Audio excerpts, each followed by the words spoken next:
right turn. We're good. Let's meet up at the compound group up. At 10-4. Yeah, for sure, dog. Good, little driver, straight on through.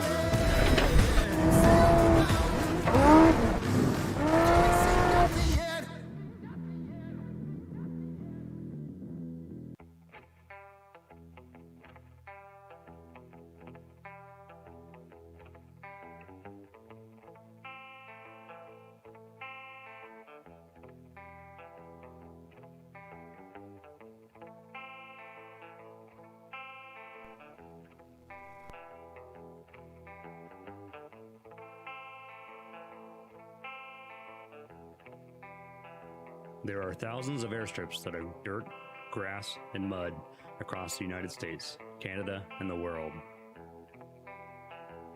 Many of these are inaccessible to normal aircraft. There's a certain breed of pilot who wants to be able to land anywhere, either for sport or by pure necessity. They're bush pilots. We practice these skills so we can be safe off airport, so we can get into and out of the tight spots, the backcountry, and the unimproved fields. You'll now watch some of the best pilots in the world show you what they can do with as little as 50 feet. Not only can they take off and land off airport, they can take off and land anywhere.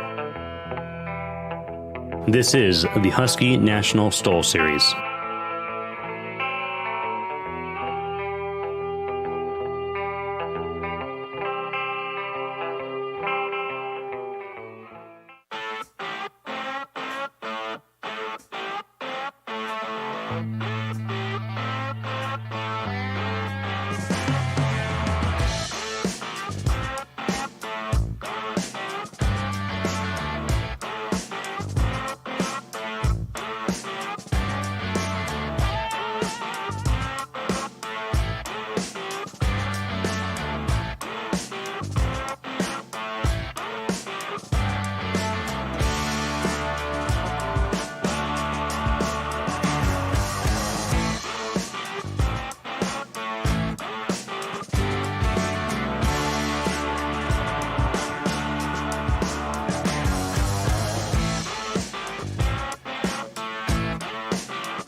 The Husky National STOL Series is presented by Husky and Avion Aircraft, America's favorite tail dragger. McFarlane Aviation Products, thousands of parts, save thousands of dollars. American Legend Aircraft, not your grandfather's Cub. Duke Propellers, offering a wide variety of carbon-made propellers and rotors. Sarasota Avionics, the #1 aircraft avionics installer in the nation. Rugged Radios, the official communications provider of National STOL. Ladd Gardner Aviation Insurance, aviation protected. Sporty's Pilot Shop, learn to fly here. The Fat Tire Cowboys, an aviation adventure brand steeped in cowboy lore. Sky Cowboy Supply Company, Flight Outfitters, Flying Eyes, USATrailersDirect.com, Boomerang Air, AirTech Coatings, Aero LEDs, and Emblem Aviation. And now, live from Gainesville, Texas, this is the Lonestar STOL competition in the 2022 Husky National STOL Series Championship. Here's Ryan Dombrowski. Hello and welcome to Husky National STOL. This is the Lonestar STOL event, and the big thing about this event, this is the final event of 2022. This is where we will crown a champion. My name is Eric Fairwell. Joining me is Ryan Dombrowski. What's up, F-Geeks? We're going to have some fun, guys. We're excited. I think the audio sounds muffled for the crowd, but hopefully for you guys it sounds great. We're going to be kicking this thing off with some insane, some insane performances. It's crosswind. It's strong. Yeah. It's cold. Right. This guy's from Wisconsin. Cold. He's wearing more clothes than I'm me. wearing a coat. I'm from Wisconsin. Let's set the stage for a second, Eric. So it's 1 p.m. here at Gainesville Municipal Airport, and we are unlike any other weather I've seen at a National STOL event this year, low overcast, cold, windy. We do have like altitude work, no density altitude issues. We're talking about Pinedale. Oh yeah, earlier Pinedale in the season. was wild because you're at 7,200 feet to start, and then you have, of course, all the extra heat and things that make the altitude feel even higher. Things are mushy, but not too bad out on the turf runway. And we actually had to do our practice this morning. We had to shift everything back. We had to do our practice this morning because yesterday it literally rained all day. Just no relenting in the rain all the time, wet, windy. And not just rain, but we got inches of rain. And we had the most insane amount of wind. It was 37 knots. 37 knots of wind across the ground yesterday. So obviously practice was out. That's okay. We came to it. We hit it hard this morning. Everyone got great practice sessions in. We saw some really good performances and some standouts, some things that we've never seen before in National STOL history, including something that is a soon-to-be STC, currently field approved. I didn't want to talk about it yet. My friend Warren Grobelar, if you look below his airplane, you're going to see for the first time ever a Cessna Skywagon with shocks. Wait a minute. Acme Aero has developed a shock system that Warren is the test pilot for, so you're going to see shocks. I saw it during the practice. I didn't want to point it out too early. Did you notice that he didn't bounce once? I did notice that, and I also did not notice the new shock system. They're kind of hidden from the side, but these are real shocks. This is 21st century technology, not 1950s technology, and it works, and it works well. So very, very exciting stuff there. That may be a huge player in our heavy touring class, which is our first class of the day. So we're going to see exactly how they perform for Warren. And I think that a few of the guys he's flying against are a little bit more nervous than they were before. So very, very interesting stuff for sure. But other standouts, of course, we've got, Dan Reynolds. Dan Reynolds, dude, I told you, I joked during practice that I came all the way from Wisconsin to watch Dan Reynolds fly. He's going to give Steve Henry a run for his money. I mean, obviously, Steve is always kind of the favor, the one to beat in that class. And watching Dan fly in that little Chinook, something else, just hovering around. And again, we've got the wind today in our favor. We've got a little bit of crosswind. Good overall conditions for some really low scores. So behind this, Dan Reynolds fly. Dan Reynolds hovering around the sky is one thing, but 300 fire-breathing horsepower of Steve Henry, it never disappoints. You watch him take off in 6 feet. It happens, right? So the light experimental category is always one to look at. It's always something interesting. And for the first time, I feel like we have such a well-developed middle-of-the-road classes. I'm talking about your Carbon Cubs, your Huskies. The Bush class. The Bush class that it's really attainable for a lot of pilots out there to get their first taste. It's where you could go out and buy an airplane off the shelf, not build this crazy racer, and actually see real-world performance. Last week, I spent in Utah flying a beautiful Carbon Cub with Corey Robin.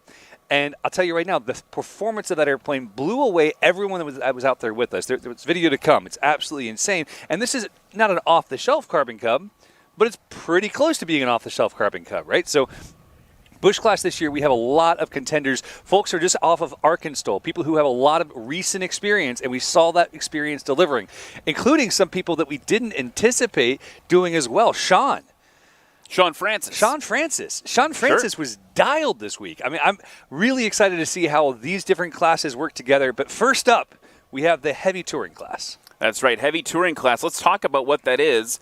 That is aircraft gross weight 2,500 to 3,600 pounds. These are the big boys, the big girls. You got Warren Grobelar is kind of the favorite right now, but you got Brandon Korn, Don Mickey in that class as well. Let's talk about, Eric, did you want to walk people through, if this is their first time watching this? Certainly. You want to walk them through what the rules are. So because we're getting started, we're about to kick things off, let's walk through the rules of National STOL, how this works. So the entire purpose of National STOL is designed to increase pilot safety and consistency so that pilots finding themselves having to land in rough terrain, finding themselves with an engine problem, whatever may go wrong, can understand exactly what needs to happen to be the safest possible pilots. So the way we do that is we created a system. The system is simple. You have numbers out in the field that tell you how long the runway is. Sure, I see them in front of us. 25, 50, 75. Yeah. Right. And on the grass, there are things actually painted on the lines to make sure that we can see how quickly the airplane gets off the ground. Now, it's measured by when the main gear leaves the ground, not the tail wheel or the nose wheel. When the main gear leaves the ground, someone will measure how far out that was. Then when they come into land, if they do not cross, I have to word, and there's a beautiful airplane passing me. It's hard. When they come into land, there's a line right across the center of the runway. And if you land after that line, you're then measured by where your main gears stop. If you land before the line, that's called a scratch. It means you missed your target, right? I always tell people it's kind of like landing too short when you're landing on an aircraft carrier. It would be kind of a big deal. Big deal. Right. Less stakes are lower here. And that's the whole point. That's the whole point of National STOL. We're increasing pilot safety with low stakes, right? We want to make sure that people are safe. Our pilot briefings in the morning are always walking people through the dangers and the areas where they could make mistakes, and we work really hard to avoid those.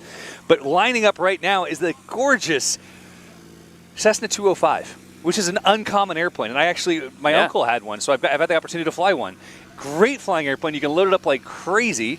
And this one comes out of Gaz, Texas, the Corn Collision Center 205. So excited to have Brandon here with us. We'll be joined by Warren Grobelar, as well as our friend Don Mickey. So Don has a 180 just like Warren's. All right, we talked about this. Don is all electronic gauges, so he's lighter than Warren, right?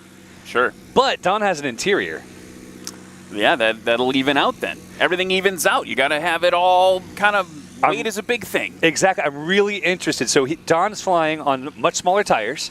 He doesn't have the shocks. He does have an interior. So we're going to see a slight performance change, but it's all about the timing and the technique. And Don and I talked about it at lunch in our little 45-minute break. And I explained what I thought he was doing right and wrong.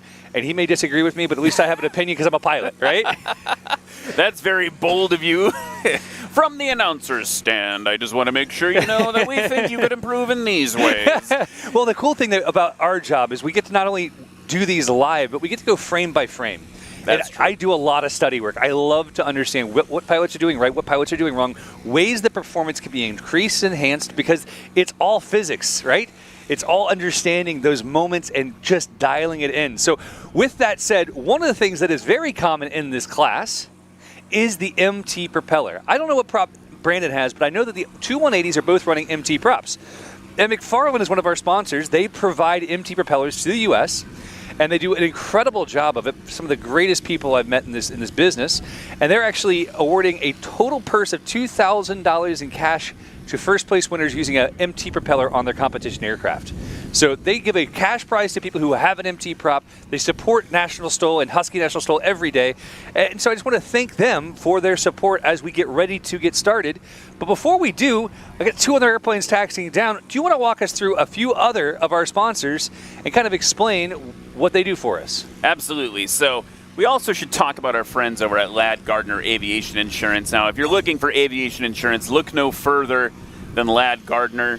They've got a team of professional aviators, and they'll give you the attention you deserve. They're going to build a relationship with your agent, and that you can trust them, work with them. Their work ethic is second to none. Ladd Gardner is aviation insurance, aviation protected. And one thing I'll say about that is, especially as an aircraft owner, having a great relationship with your agent is crucial. You know, it's absolutely crucial. And Ladd Gardner has been a mainstay in this industry for such a long time. So huge shout out to them. And again, a shout out to flight outfitters. Absolutely. You know, when Mark Glassmeyer started learning to fly, he couldn't find a pilot bag. I couldn't find a pilot bag that worked for me. I still haven't found a pilot bag. I got to look at some of these. So Flight Outfitters has actually provided some great support for Husky National STOL, as well as the prize package for the pilots here. If they take home one of the belt buckles, which we'll talk more about those later, soon, yeah. They get an opportunity to have a Flight Outfitters bag. So huge thank to Mark and the entire team there. We've got Don Mickey on the roll. He's got a smile on his face. That airplane is just beautiful. Don Mickey flew in yesterday, had to really work hard to get around the weather. He was texting pictures of the rain and storm cells he was trying to get around. He came in and I was like, "How you doing, man?" He's like, I'm tired. Yeah, it was work. It was definitely Friday was not the day to come in. I came in Thursday afternoon, and I will say I did not want to leave my home early. I'd just been gone for a week, but you got to do what you got to do. Take a look at that gear on number 46, Warren Grobelar's airplane. That's interesting. It's hidden between the normal spring gear. I'm embarrassed to say I did not notice it during the practice session. Did anyone out here notice it? Did you notice the fancy gear? No, they don't. They didn't know. Oh, we got one in the One back. guy, One guy in the he back. noticed All right. the fancy so what's gear, cool okay. is I've been talking with Warren for over a year. We've been talking about the possibility of working with Acme and trying to create a gear system. And I thought they were going to go for a cabane. And I worried that a cabane-style gear on an airplane that heavy would have some of the issues that Kyle Buschmann has, where the aircraft starts to list side to side, right? Sure. Especially in crosswinds. But when they came out with this reinforcement, basically what they're allowing it to do is they allow that shock to absorb the impact and not have it pass through to the spring gear. And that's a huge deal in off-field landings because you're going to have a whole different experience, and you'll watch as a spring gear literally springs you back into the air. The shock absorbs, holds, and then depending on how much nitrogen is in it, starts to push back slowly. So vastly different, really exciting to see the performance. And of course, it's time. It's time. So let's talk about this first aircraft coming here, Brandon Korn. That's that Cessna 205. This is easily going to be the heaviest aircraft competing today. 3,300-pound gross weight. That's a lot of plane right there. IO 470 on the front end, and he's got a Sportsman STOL kit and some VGs on there. Listen to her bark, boys. She's on the roll. Wait for it, wait for it. Flaps coming and dragging the tail. It's a long takeoff, big crosswind. Looks like 375 from my parallax position, but Steve Henry's on the job. He'll let us know where it is exactly. Again, this is a heavy airplane. This is an airplane you take your family to church in if you wanted to. You can take him pretty much anywhere. You can take a preschool with you. Here's Don Mickey, his team name, Uncle Harvey Shortfield Flying Circus, 1953 Cessna 180. Don on the roll, pushing the nose forward, waiting for it, snapping back. He always says he drags that right tire, and he did drag the right tire, but the takeoff was exceptional. Again, timing is everything. Warren Grobelar, much bigger tires, right? Much bigger tires rolling up VGs. to the line. He's got this thing stripped out. I rode in this to Nebraska and back, and let me tell you what, that is a loud ride because there's nothing to stop the noise. But Warren knows what he's doing. He's lined up on the right edge of the runway. He's going to utilize as much of the runway as possible, diving the airplane toward the ground. Rotates, flaps come in. Oh, it's a bit early. He's stuck. So we'll have to see what the scores do right now, but actually I think Don and Warren are pretty close. Almost neck and neck there. And what's really interesting is that it looks similar, but if you look at the timing, it's not that similar. Their decision-making is different. And let's go to the scores. Don Mickey, 200 feet on that takeoff. Warren Grobelar, 195. So I was close. It was pretty close. Brandon Korn, 350 feet on that takeoff. But again, his airplane, let's actually look at it, basically double the weight. Right. So we're looking at gross weight and empty weight. So the gross weight of these airplanes is 2,550, right? He's got 3,300 gross. Empty, he's probably, I don't know what that airplane weighs. We'll have to ask him when he lands. But it's a big, hefty airplane. And right now we see him coming in a bit of a slip, kind of getting that baseline established, getting to the point where it just feels right. And it's fast, man. That wind is pure crosswind, almost 90 degrees. So to your point, I just looked at the numbers here. Empty weight, 1871 for Brandon, and then Don Mickey, only 1650. So it's actually a lot closer than you'd think. But it's definitely a different airfoil, definitely a different feeling airplane. He's got it slow. Can he get it across the line? Whoa! Jeez! Kicking up the mud! I don't think I've ever seen a landing that impressive. I mean, he went for it. How's that to open up the national finals? Husky holy National cow. STOL. He got it fully stopped, and that's important. We're going to talk about this. There is a prize awarded for most consistent. You have to get the airplane fully stopped to get even in that possibility of a prize pool. He's taxiing off the runway right now. Don Mickey's on low approach. That was incredible. Think about the fact that airplane took a hit that hard and nothing went wrong. He's got to go replace his divots, I think. This is definitely poor golfing etiquette right now. But Don Mickey flying it in a little quick, trying to get into that nice low approach phase. Get the power to her, Don. Get the power to her. Keep her off. Keep her off. It's okay. He's got it off. It's good. It's So- going to be long because he had to use a lot of power. And people ask every time, can you have the tail wheel touch before the line? The answer is absolutely you can, as long as those mains stay off, and they did. But, again, trading that energy for distance. And again, this is what it matters, though. He wanted to get numbers on the board. If you scratch every time, you don't have a score. So right now, Don has a score. He's got a pretty exceptional all-around score of 431. Still waiting for landings from Brandon Korn. But Warren now from the right. Look at that brand new Acme suspension. First of its kind on a 180. Installed yesterday. Installed yesterday. It's been in testing for a while. This is the new version. And it has performed admirably. Chopping the power, getting across, onto those brakes. Again, a bigger contact patch with those big 31-inch tires. Easily ahead of Don Mickey there. Don Mickey again with that extra energy. That actually, I was impressed there. That was a little safer than we not unsafe, but a little less aggressive than we see from Warren in his first landings. Usually it seems like he goes hard, and it eases off to get him on the board. He's already got one on the board. Yeah, and I think that what's good with Warren is he's recognizing more and more. He wants to get that early one in, so there's not the stress level of trying to make sure you get it in the future laps. We do have some numbers in now. Why don't you share with us where we're at right now? And the most exceptional number is the one that's covered up. Let's go through them.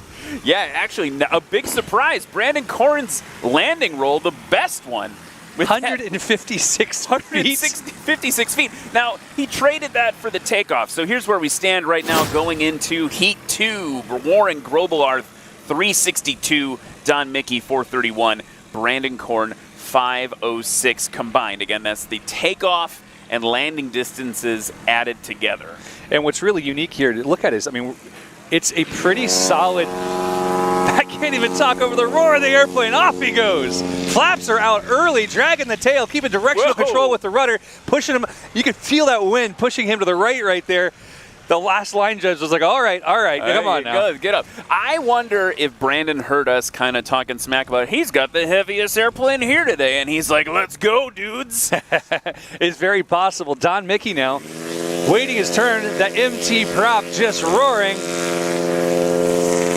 He keeps his elevator a lot more neutral than Warren does until much later. Watch as he rotates. Got off a little bit late there again, dragging that right tire.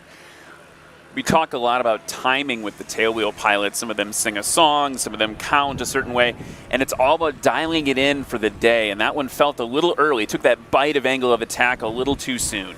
Now let's keep an eye on the elevator of Warren Grobelar's number 46, 180, this polished masterpiece. Keep an eye, immediately full elevator down, diving toward the ground, rotating almost as quickly as humanly possible. He gets that in a little bit late. I think he could have rotated about 25 feet earlier, but you notice that it's just so much more aggression. You know, as he is pushing that airplane, it's just like, nope, tail off the ground. Yeah, there's a lot of manhandling with the mustachioed, fanny pack wearing South African man.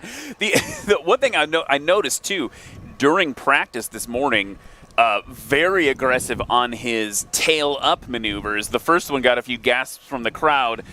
I want to say, just on the record, you can push that thing a lot further than you think you can before you're cutting grass. You know, I actually had this deep-seated fear when I first got my J3. And I'd have a bunch of other tail wheels. I don't know why the J3, I was like, oh, man, I got heel brakes. I got big feet. I'm going to screw it up, right? And then I picked the tail up and just got to see what angle it would take to actually have a prop strike. It's unbelievably hard. Heavy nose down. Heavy nose down. And that's exactly what Warren is known for here. Warren and Jeff Pohl have a very similar style. We'll see Jeff in the Dirty Bird shortly, and it'll be really fun to watch. But Brandon Corn from Gaz, Texas, on approach now, getting stabilized, a bit higher this time. I don't know. I think his plan so far has just been put it down as hard as humanly possible. Burst of power. Oh, a little bit early. He was on the power there. I think he was just hopeful and lost some wind. Yeah, and the wind conditions today definitely switching from this morning. And we're seeing more left crosswind for the pilots right now than we did this morning. It was more down the runway. Don Mickey kind of hovering off in the distance there, high and to your right if you're here with us at Lonestar STOL at Gainesville Municipal Airport. Let's see if he goes for the same approach or if he tries to change it up a little bit. Again, same airplane that Warren is flying. Slightly different flying styles, slightly different equipment. Don doesn't have a seaplane kit, so he may be even lighter there. You know, we got to think through just how similar they can get, and with those that big flap handle, he can do a lot to control the airplane. Oh, that left wing coming up, getting the power back in. He's going around. Yeah, I heard that during the pilot briefing this morning. They said, hey, if it doesn't feel right, it feels unsafe, go around. Remember, go around. It's all about being safe.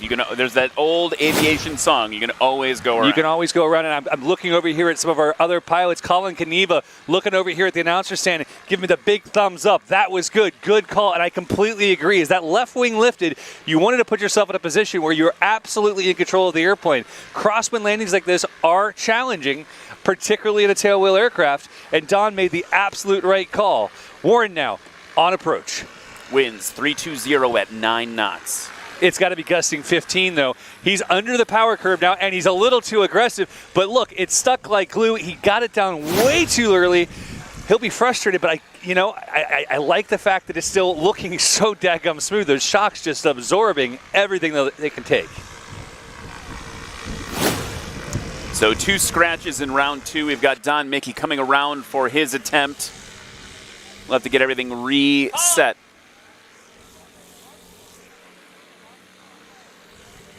Passing off information to our line judges, telling them it's safe to move across. Right now is the time. They're getting set up. One thing that's really unique about National STOL is that all of our judges are fellow pilots competing in the same event. They're working to make sure that everyone is safe, and they're measuring the way they'd want to be measured themselves. This is very much a do unto others as you would have them do unto you. So the scoreboard, if there's a scratch, it still becomes the lowest. Or something, so it makes it the highest scratch. Don now pushing. Much more stabilized, less gusty this time. Bringing the power back in, keeping himself across that line. It's a safe one. Getting those brakes, Don. Elevator full up. Flaps coming out. Nice control from Don Mickey. I think we'll see a pretty sizable increase or decrease in his score from that round.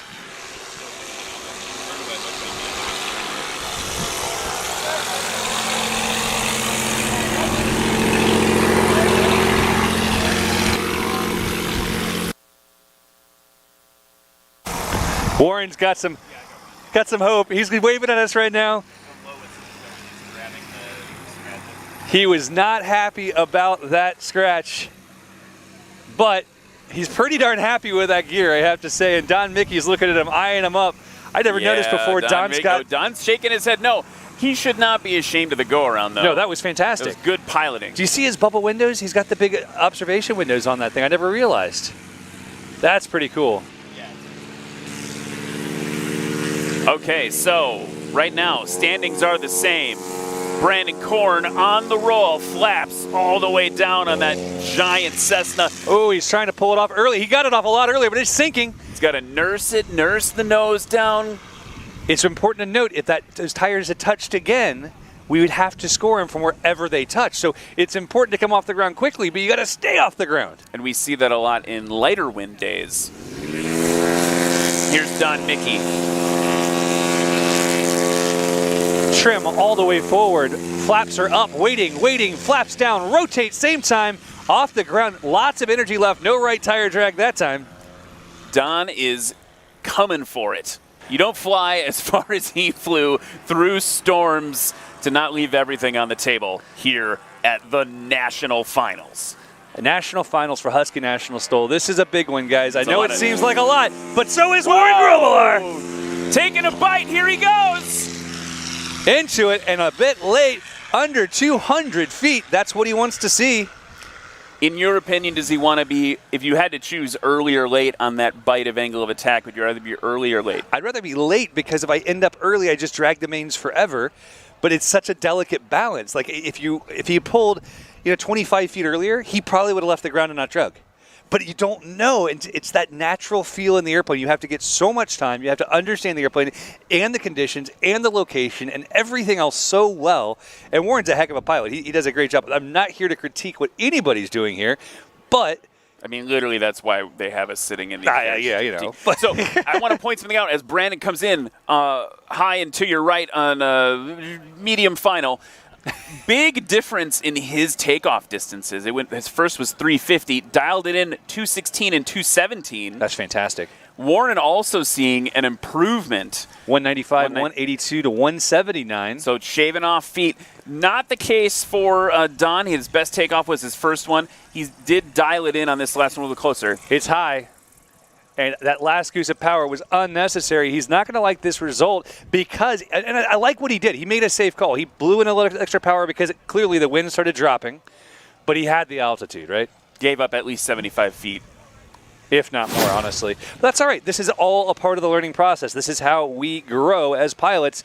And I'm here to tell you, watching Brandon fly here versus watching him at Swamp Stoll, he's definitely grown as a pilot.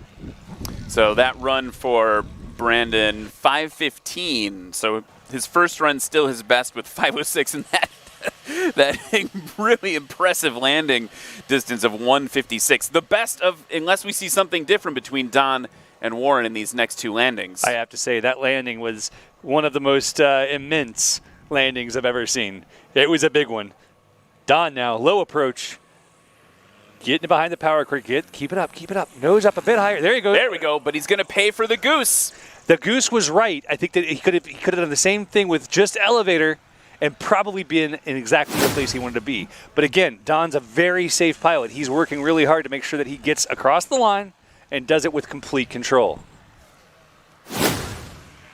Warren Grobelar now on, what did I call it, medium final? I think this is medium final for Warren. But Warren is, if you look at the way that he's positioning the airplane compared to Don, now he is coming in a bit higher, but his angle of attack is at least 5 degrees higher. He's really milking the throttle. He's working it with every bit of control he has. Now he's working his way down, feeling that crosswind, understanding it. The winds are almost dying out here. He's across the line. It's good. Heavy under braking. Let's go, Warren. Get her stopped, brother. Nicely done. Best landing for him was 167. As they come by, you guys, make sure you get your hands together. They love being here for the crowds. And quite a crowd we have here at Lonestar STOL. There's a lot of locals out, a lot of good people. We appreciate everybody stepping up and being a part of this event with us. We're going to get started here in just a moment with light touring. Your results will be in just a moment for the final of heavy touring, which is exciting stuff. Right now we see some interesting run numbers. 5:06 for Brandon Gaz. Don with a 4:31 and a previous best of 3:62 for Grobelar. But this was his best takeoff. His previous scoring was 16 feet longer. So we'll look to see if he got a better landing as well. Previous landing 167. And with that, ladies and gentlemen, we're going to take just a quick commercial break and come right back to more action here in Gainesville, Texas.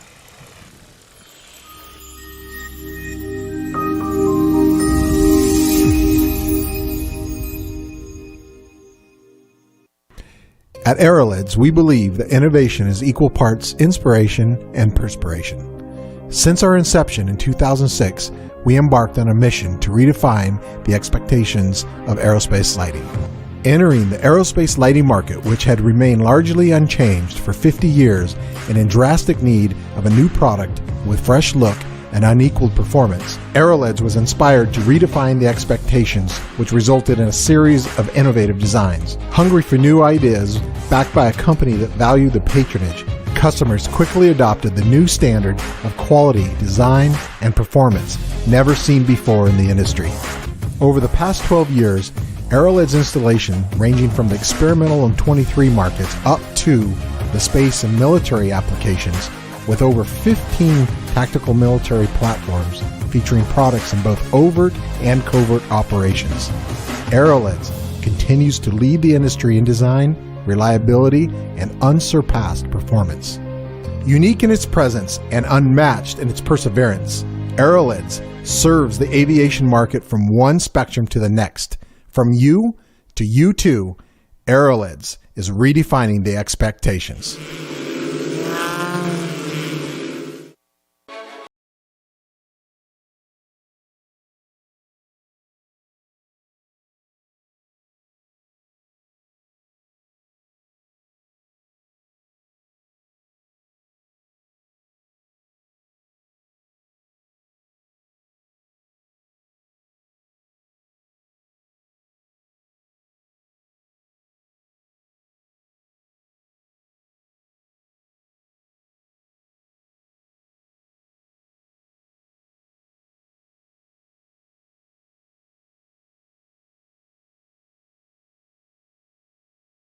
to see at a STOL competition. I mean, that's why I love this class. It might be my favorite class because it's always the airplanes that we've all, as pilots, trained in. You got a Piper Cherokee sitting on the line right now. We got a 172, a couple back, a Piper Clipper. Anyway, let's talk about what this means. Light touring class officially, gross weights 2301 to 2499. And let's do the lineup. First up will be Jeff Abrams in his Piper Cherokee, followed by Katie Waito, Piper Clipper, all the way from Saskatchewan.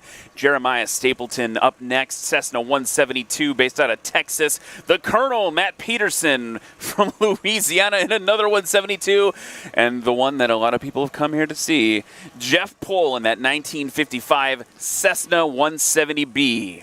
And that Cessna 170B is not just a Cessna 170B. That's a Super 170, the performance of which is absolutely exceptional.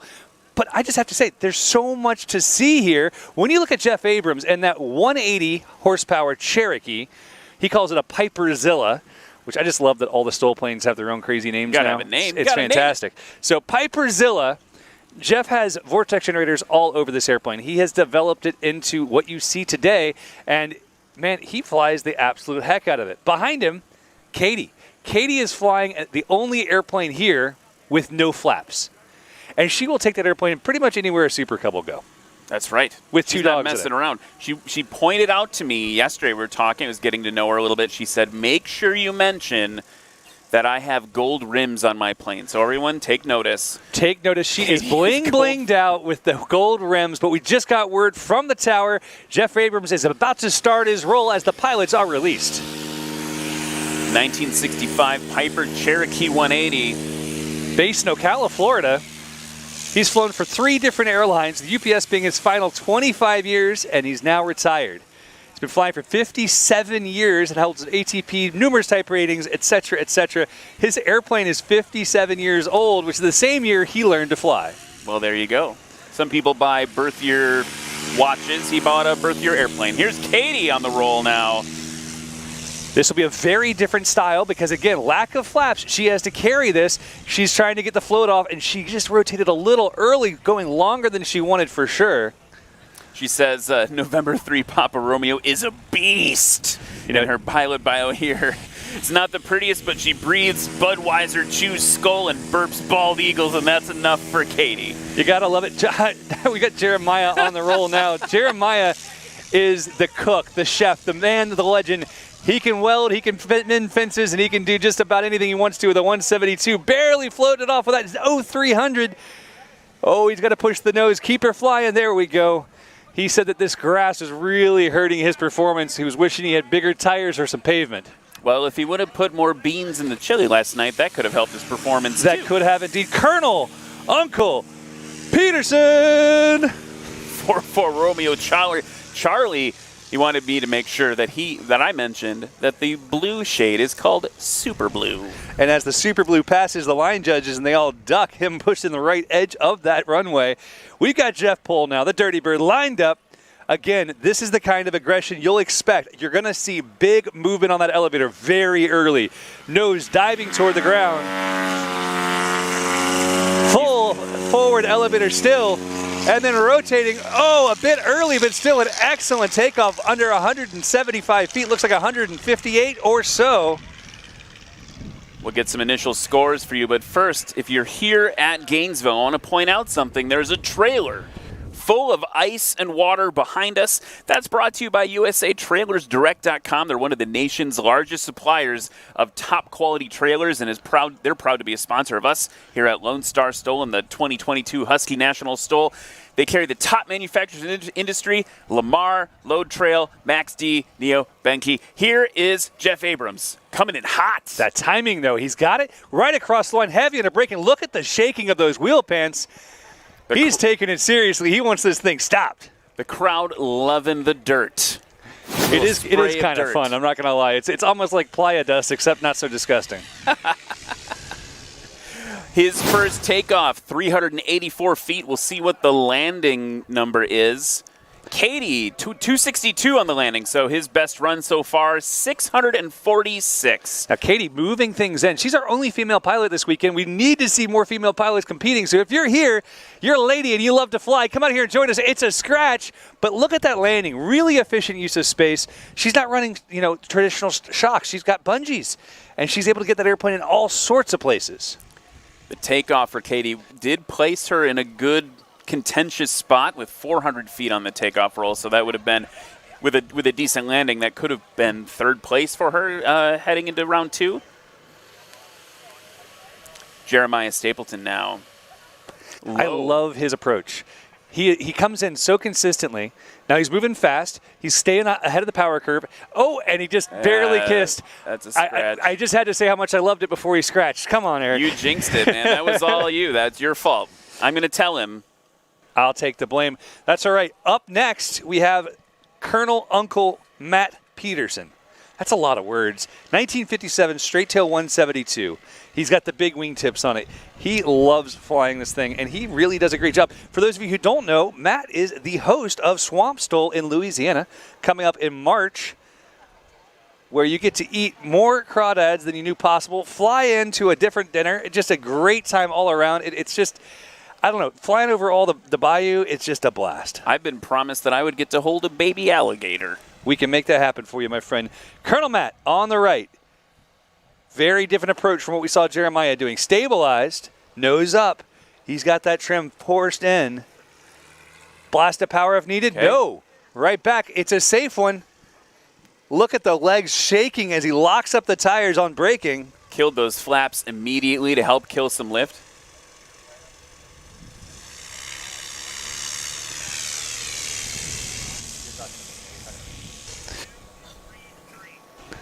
Very nice.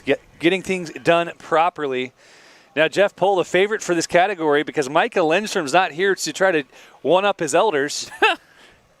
It's always fun when those two are duking it out because they're within feet of each other every single time. Jeff Pohl's got an 80-inch prop on this beast. Micro VGs, the Sportsman STOL kit, kind of all the grab bag of STOL mods you can do to a 170. Let's see what he does with it. Keep her off, keep her off. You got it. Flaps are out instantly. Nice and heavy on the braking. I have seen Jeff get close to putting on its nose braking multiple times. He's aggressive. Very aggressive. The craziest thing I've seen him do is grab full power under braking just to get enough airflow over the tail to push it back down. We did have 2 scratches that round. Let's talk about where we are in the standings. First place, Jeff Pohl, 312. Going into round 2, this is very interesting. We talk a lot about how close can this get. Colonel Matt, 643. And Jeff Abrams at 646. I love to see it. 3 feet separate second and third place right now. And I think Jeremiah is really hoping to be able to be a contender. In practice, we saw some very nice landings from him. Also, I think we mentioned not his normal plane. Actually, it is. I found out during the break. That is his normal plane. It's his father's plane that he gets to borrow. He's currently building a Kit Fox Model 5 as well. Here's Jeff on the line in Piperzilla, getting ready to go. And this goes back to what I was talking about before a little bit about during practice. We were talking a lot about how these aircraft, these light touring aircraft, they are, depending on where, you're not going to put them on a sandbar. Maybe Jeff's you could, or Katie's. Piper Cherokee, that could land at Johnson Creek.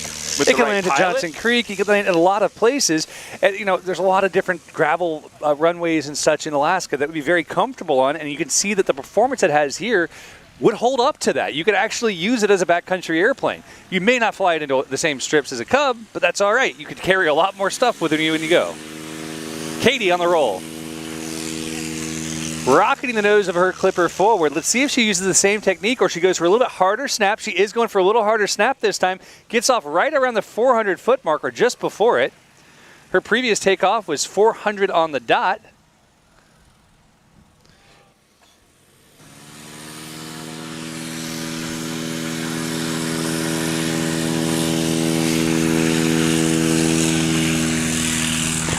Jeremiah Stapleton He's owned a bunch of airplanes. He's owned 9 airplanes. He's off the ground sub 400 this time.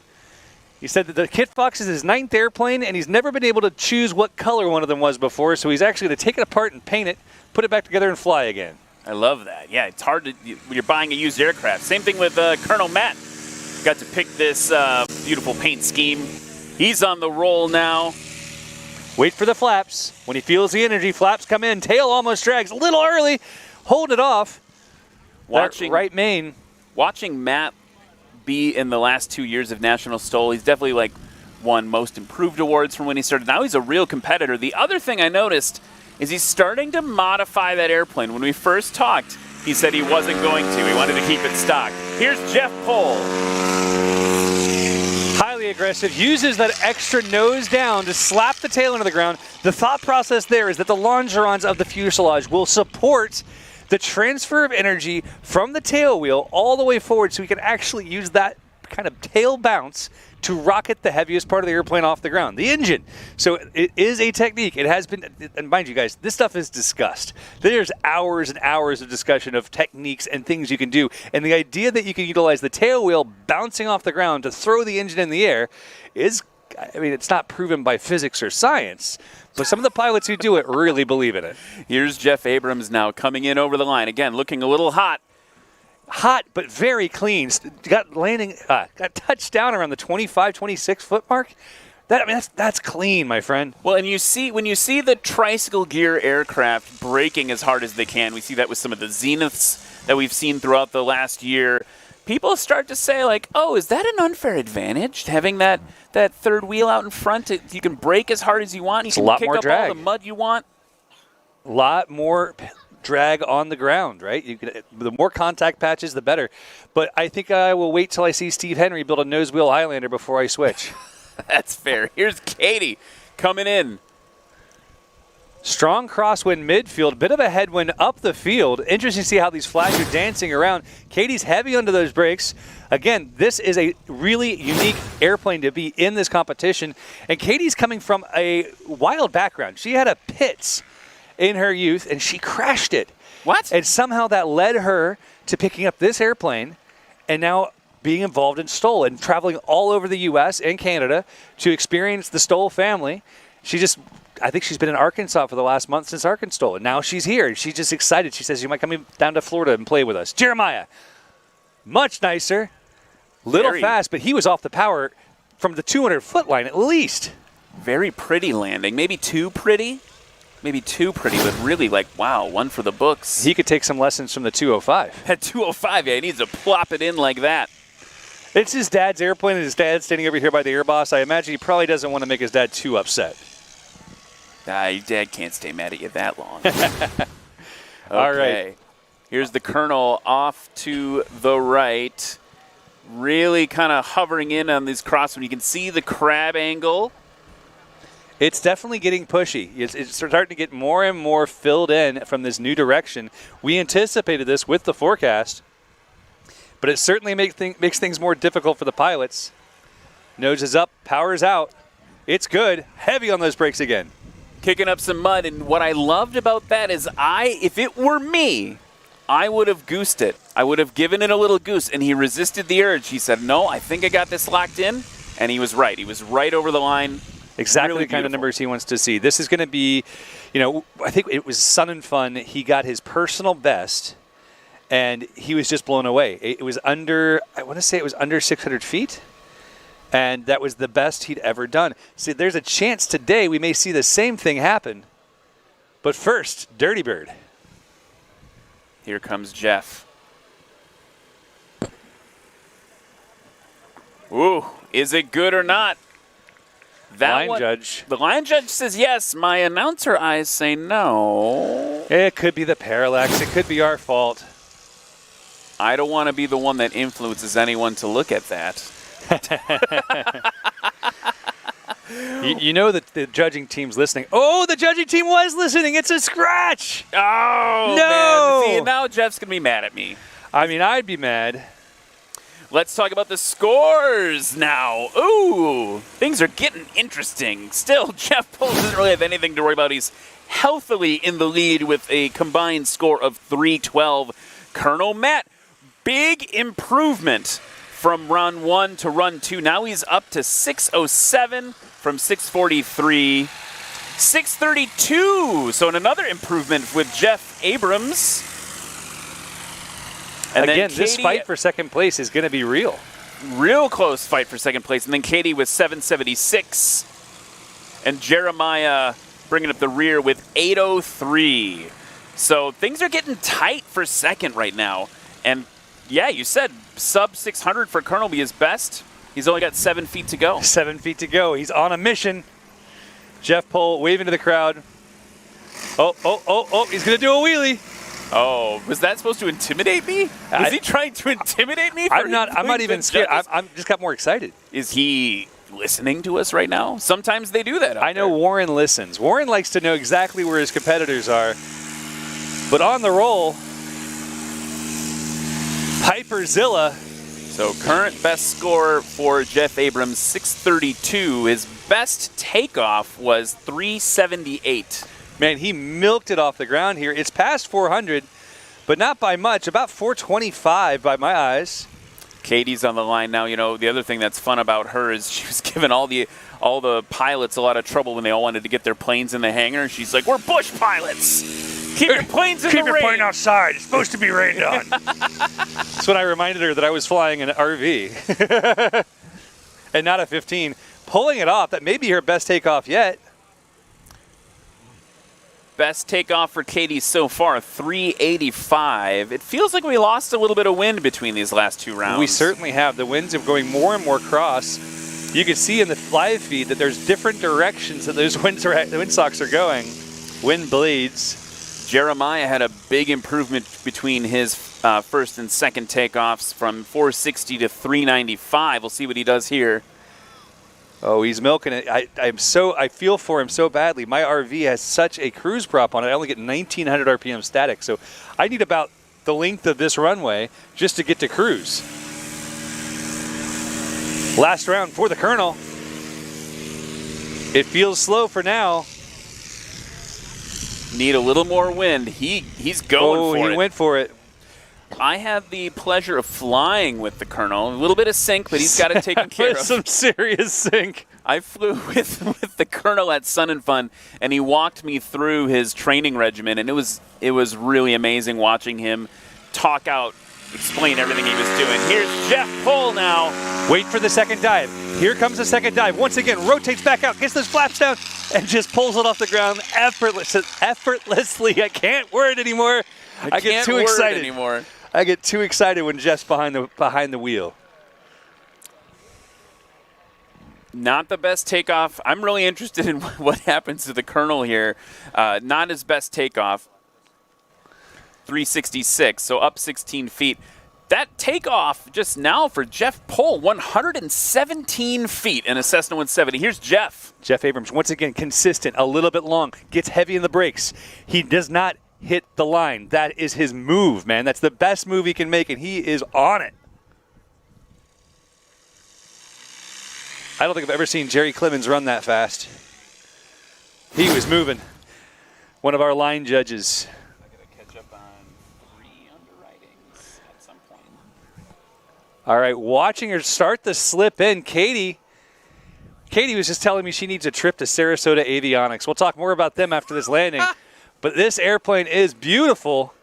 Just needs a few more Garmin goodies. It's a safe landing. Nice 3-point. Get the energy out through the gear. Get those brakes down. Lock those beautiful gold wheels. And she's got it. Let's talk more. 400. Let's talk more about Sarasota Avionics. Really quick, Sarasota Avionics. You're the world's leading avionics installation dealer for Garmin Avionics, Aspen Avionics, L3 Avionics, Avidyne, and S-Tech autopilots. And we'll talk more about them because they have 5 locations across the state of Florida. But right now, Jeremiah, our favorite STOL chef, is on approach, goosing it quickly. Keep it off, keep it off. He did, good. Excellent work keeping it across the line there. That extra bit of power allowed him to get the float in. I know he would have liked to have touched sooner, got a little aggressive, but that's all right. All right, so 5 different locations across Florida. They do pilot headsets, air engine monitors, glass cockpits, portable aviation GPS handhelds, and pilot supplies, along with a huge inventory of new and used avionics, which has been really, really cool because whenever you need something you don't quite want to spend full price, you can find reconditioned avionics at Sarasota Avionics and Maintenance all over the Florida area. And I want to point out, they provide a lot of fantastic Garmin prizes for our competitors, so really appreciate that there. We should also really quickly talk about Rugged Radios. All of National STOL's events, all the ground operations are made possible by Rugged Radios. They're the official communications provider of the National STOL series. RuggedRadios.com. Here's Matt. Almost saved it. He was right there on the power, but sadly did not get into it quite enough. Probably the best approach I've seen him make yet today for ultimate stopping power. If he'd been able to keep that off the ground, that would have been an excellent score, potentially his best score yet. Looking at it on the line here, I think he had it was maybe 75 feet before the line we saw that scratch. Exactly. We see the replay there. Nice and controlled, but just touched early. Came back for the float across the line, but Jeff Pohl now enjoying this crosswind. Look at that left wing down, getting it stabilized. Off the power. What are they going to say? That's a tough one. Back to the box here. We'll look at the replay. Heard it in the crowd, a little bit of a Oh, yeah, the whole crowd kind of groans when things go wrong. Let's watch the replay right now, frame by frame. This is why we have these line cameras. We want to make sure that we keep it as fair as possible. The human eye seems to play tricks sometimes, particularly when you don't like the competitor. Ooh, it looks like it's on the line. We'll wait for a direct call from someone with a higher, what's the word I'm looking at? Higher resolution monitor than what we're looking at here. Frame by frame. It's a tough one, my friends. It's a scratch. Such a bummer. So this is why it's so important to get one in the books right away, because Jeff Pohl, with first run safely in the books, is going to secure him that first place. And unofficial results. And the big thing to keep in mind here is that he had that great number in there. He doesn't have a close competitor here, so this is an opportunity for him to win bragging rights, right? That's why he's pushing so hard, because he can call Micah and go, Micah, I got a total of 112, and then Micah will get angry and go out and start practicing, and that's what it's all about. Let me give you a quick rundown of the unofficial results for Lonestar STOL light touring class. 312 unofficially first place. Jeff Pohl, then the Colonel with 607. That second run for him. Jeff Abrams, 632. And Jeremiah Stapleton edging out Katie with 746. Katie in fifth place with 776. So that rounds out the light touring class here at Lonestar STOL. And what's really exciting to watch here is as we get these guys lined up is going to be this next class.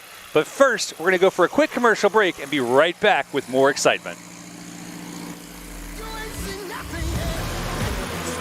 I got that right turn. We're good. Meet up at the compound group up. At 10-4.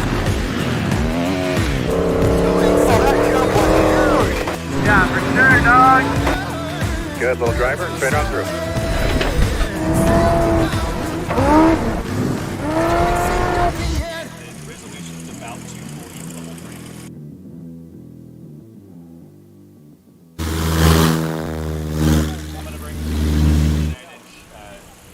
When it's time to recover and paint your fabric-covered aircraft, look no further than AirTech Coatings.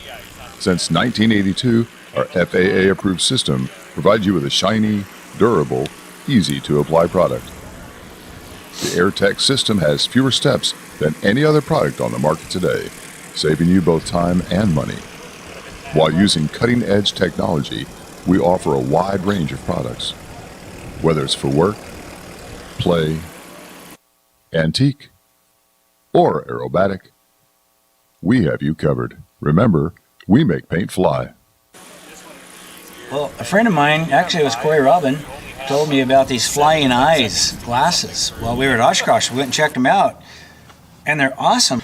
But what I really like is the glasses themselves. They're very light. The earpieces are real thin and flexible, so you don't even know you have them on under a headset. If I put my headset on, I mean, they're just as comfortable as could be, and they're so thin, I can actually take them on and off without removing my headset. I couldn't do that with my other glasses. And then the other really cool thing about these, they make some awesome sunglasses, but they have these cool sunglass lenses that just snap on. So now instead of having to carry a big extra glass case in my pocket, that's all I got to carry to take my sunglasses with me. So there's several things about them that I'm really, really liking. Flying eyes. Awesome glasses.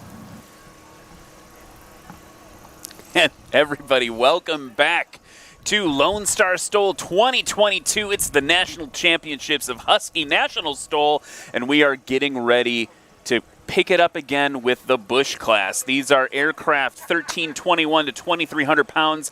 They're what you think of, I think, when you think of a Bush plane. First and foremost, we have a Husky, a Cub. It's the classic Bush plane class. And the cool thing about these are Bush planes that you can pick up off the shelf. You could be here right now and buy that red Husky and go out and start playing in the backcountry and or doing National STOL. STOL Drag, Arctic STOL, all the other fun stuff. There's amazing communities of STOL pilots right now, and we've got some of them in the airplanes right now. Let's talk about who our lineup is. First off, John Young, one of the leaders of the Arctic STOL project. I guess that's what I call it for now, but John Young is flying a 2001 Aviat Husky A1. He bought this airplane after it had been ground looped, rebuilt it himself, and has flown it over 450 hours over the last 4 years. Following him, Sean Francis. Oh my gosh, that airplane is pretty. Yeah. In a 2022, the STOL Dog, another Husky, followed by Russell Eckert in the Cub Crafters Super Cub. And then Steve Pierce in a 1982 Piper Super Cub. So he is flying this, we have Kevin Johnson. Steve Pierce is up in the next heat. This is the problem. They give us all this information. I'm just messing with you. All right, so Kevin Johnson in an unknown Super Cub. This thing could have a turbine in it for all we knew if we couldn't see it. Doesn't sound like a turbine. We have no idea what year it is. We have no idea what engine's in it, but that's all right. We're here to have some fun, even though it's the National STOL experience, the last event. Let's go ahead, though, before we release these pilots, let's talk about Duke Propellers. That's right. Duke Propellers USA is a proud sponsor of the Husky National STOL Series. They offer a complete range of aeronautical carbon-made propellers since 1999, using high-quality products for the light aircraft market, offering a variety of propellers for various aircraft, ranging from 40 to 180 horsepower. Check them out at Duke, that's D-U-C, Duke-propellers-USA.com. And I want to talk more about them later, but before we do, we're going to get underway with Bush Clash. John Young leading the path. And I'm excited about Duke Propellers, man. They're doing some really cool things. The prop is spinning. My ears are ringing. John Young is on the roll. There aggressive. Now, much more aggressive. Here's two things I want to say. One, you're going to see much shorter takeoff and landing distances. Second, think about our last class, like touring. Who else had takeoff distances that short in a 170? He's right behind us. His name's Jeff Pohl, and he was doing the same thing. But now we got Sean Francis, a dealer for Aviat Husky Aircraft, our title sponsor in the 2022 STOL Dog. Pretty sure he'd sell that aircraft to you if you walked up and asked him. He'd probably take it home tonight. I'm pretty sure there'd probably be several people fighting to buy that airplane by the end of this day. But now, on the line, Russell Eckert, the veterinarian. How cool is that? Started flying after a midlife crisis. That's what it says in his bio. I didn't just say that. Hey, I started flying after a midlife crisis, but I was 3. Great performance out of that Cub Crafters Super Cub. 180 horse, 31-inch bush wheels. And the mystery man, Kevin Johnson, in what appears to be a Super Cub. Apparently he's a farrier, and he's actually used this airplane. I'm going to steal the lines from Ryan in the practice. Right. He's actually used this airplane to go fly to different farms to actually shoe horses. And the performance on that was exceptional. Sometimes you just can't mess with success, and a classic certified Super Cub like that one is absolutely exceptional in its performance. When I was talking to Kevin last night, he talked a lot about how he fills that Super Cub up with all the tools he needs to work with the horses. He's provided shade for the horses under the wings, and he literally does fly from ranch to ranch to ranch every day. So this is someone who's flying every day for work, using it as a transportation just like Mr. Piper himself intended. Absolutely love it. And we can see here from the numbers, some pretty wild numbers. We've got, first off, Sean Francis and that beautiful decked out Aviat Husky with 203 feet. Following up behind him is John Young at 188. Then Russell Eckert in the Carbon Cub, or the Super Cub by Cub Crafters, 146. Kevin Johnson leading the pack at 97 feet. I want to point out one thing. This Bush class is so large, it's split into 2 heats. So after this, you're going to see 3 more competitors, including Austin Clemens. And Austin may very well be the one to beat. Austin frequently wins the most consistent award, and he's one of the smoothest pilots I've ever had the pleasure of witnessing. There we go. John Young getting it nice and firm. Got it across the line. Heavy under braking. Left the flaps in, which is an interesting move for him. And a little bit of a bounce on that one that he's got to work out in the next 2 runs. No question. Behind him, Sean Francis.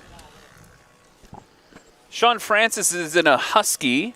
I feel like we should talk about Husky Aircraft, our title sponsor. That's where luxury aircraft and backcountry meet. You're going to find them, Aviat Husky. Many manufacturers claim to have a large mission profile, but only Husky delivers. They've got semi-flower flaps, allowing for shorter takeoffs and landings to get you in and out of the backcountry in the most efficient way possible. Here's Sean over the line.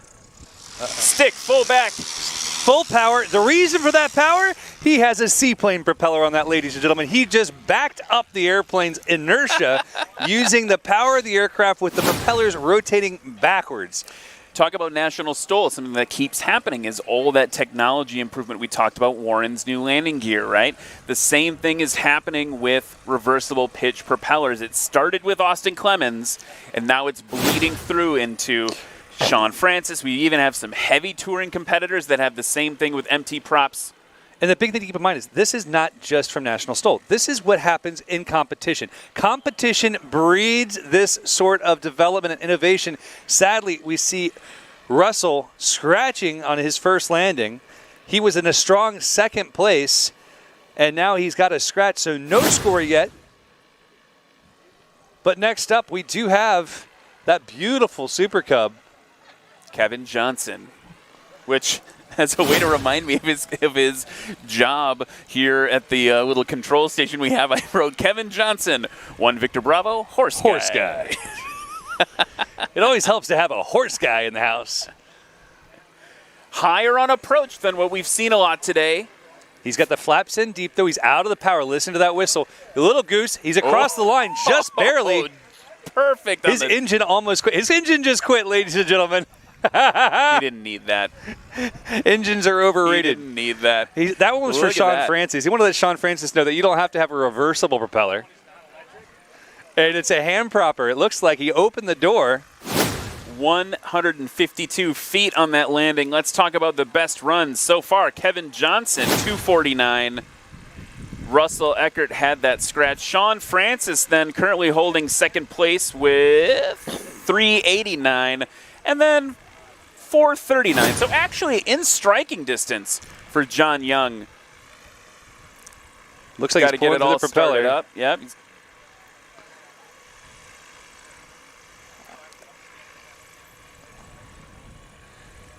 We have an aircraft stuck on the runway because the engine quit, but that's okay. He's currently leading his class. Getting it all set. He's leading. We can wait for him. He deserves the wait. That's right. It's interesting to see that he doesn't have an electrical system in that airplane. It says a lot about how much he prioritizes weight and gives a lot of feedback on what you might expect from the performance. Blew the hat off of Doug, one of the founders of National STOL there. Okay, everyone's coming back into line for run 2. Let's talk about Flying Eyes. That's a new sponsor for Husky National STOL. Oh, I love my Flying Eyes so much. I couldn't be happier they became a sponsor. Oh, I didn't sit doing the shock. I just told John Young I love him. All right, anyway, the patented eyewear fits under helmets, through headsets, zero pain, no noise leaks. Make sure to visit their website at flyingeyesoptics.com. And everybody, you got no excuse. Use code NATIONALSTOL for 10% off your order for Flying Eyes. And one of the coolest things about Flying Eyes is their warranty. If you take your Flying Eyes to any air show where they're set up, they'll replace your lenses, they'll replace frames, whatever you need to keep your Flying Eyes in top condition. I believe it's for life. But it's a pretty amazing warranty, and that's actually what pushed me over the edge to buy a pair at Oshkosh. And now my only regret is not buying 2 pairs, so I could have my passenger have the same level of comfort that I have. And if it's not for life, you've got to look up. Sometimes that happens. From Kevin Johnson. If it's not for life, just tell them Eric said it was fine. They might listen. That's all right, though. We've got John Young on the roll. The most stickered up airplane here. Pulling it off right around the 210-foot mark, somewhere in that range. It's got micro aero VGs on that and an 83-inch 2-blade prop. That's a big prop. And some extended landing gear as well. Here is the next Husky, Sean Francis in the Stol Dog. The cool thing about these Aviat Huskies is that they're not just designed for performance or for cross countries they're kind of the middle of the road for all of it. What most impresses me is the level of luxury that they have. I have a dear friend in Montana who recently got his private pilot's license, and the first thing he did was drive his McLaren to go buy a Husky. I need more friends like yours. Because the Husky is that level of luxury. You know, it was the natural choice for him as a car guy to get a Husky. Next up, Cub Crafters, Super Cub off the ground early, dropping the right wing. He is coming for Kevin Johnson, but Kevin's on the line now. We'll get some numbers here in just a moment. Kevin's previous takeoff, 97 feet.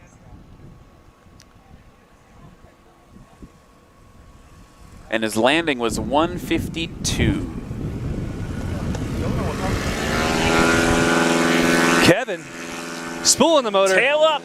Diving forward quickly, rotating into the wind. Notice him crossing the runway from right to left to build as much airspeed as possible. I'm going to guess that was around 97 again. I'm looking at where the judges are pointing enthusiastically at the grass. Might be 96. He might have better. We got to have a little faith in him here.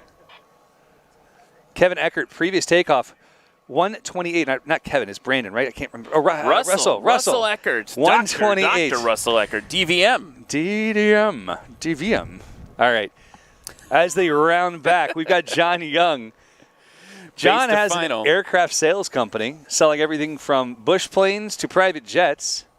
Previously working with Cessna selling Citations.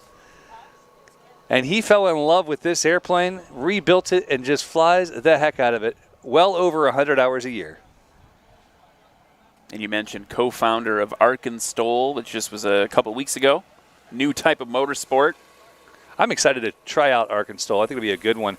He's out of the power early, allowing it to glide, but he's a little bit long and takes the bounce. You can see those tires locking up on each bounce. Little bit of brake fade to the left. That'll happen sometimes. Also not the worst way to point it with the crosswind coming in that way. Oh, 100%. Nothing wrong with that.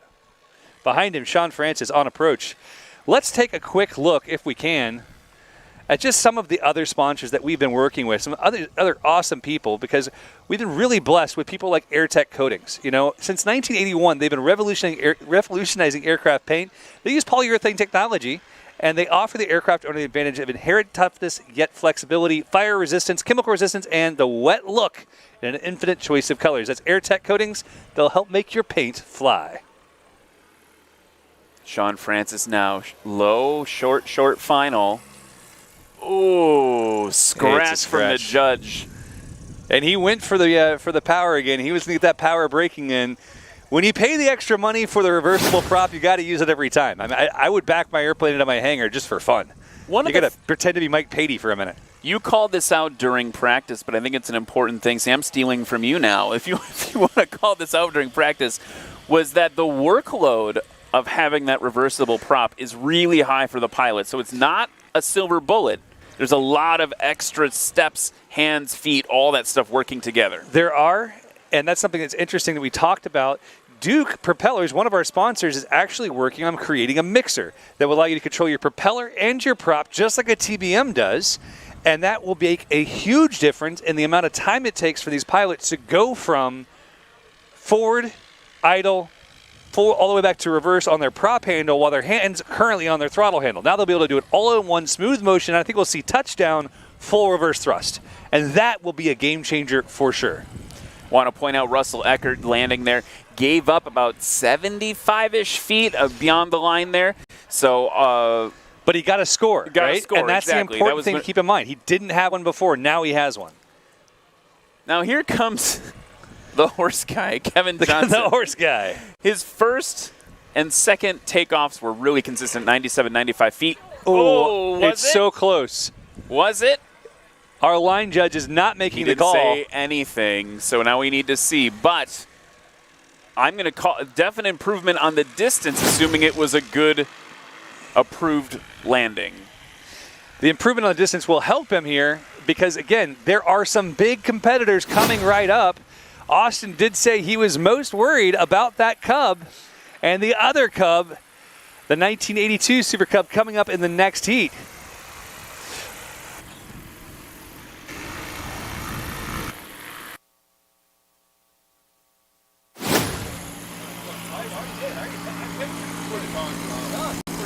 That's my fam. Love God. Be good.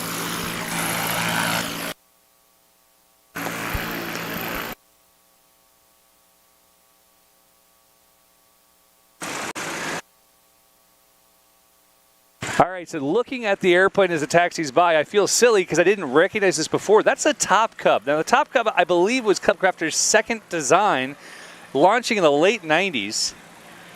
And we do have the word from the man on high. That's Tom.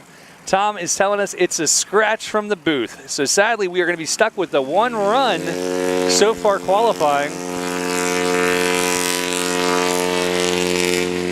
John Young on the roll. Here we go. Flaps dropped. That was a great takeoff. That was a great takeoff. One of the better ones we've seen out of him. Look at the tail of the Stoll dog here. That's a lot of tongue on that dog. That's a very happy Doge.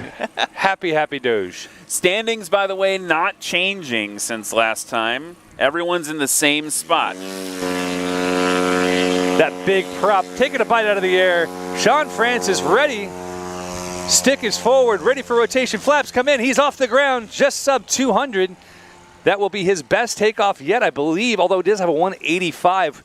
It'll be close.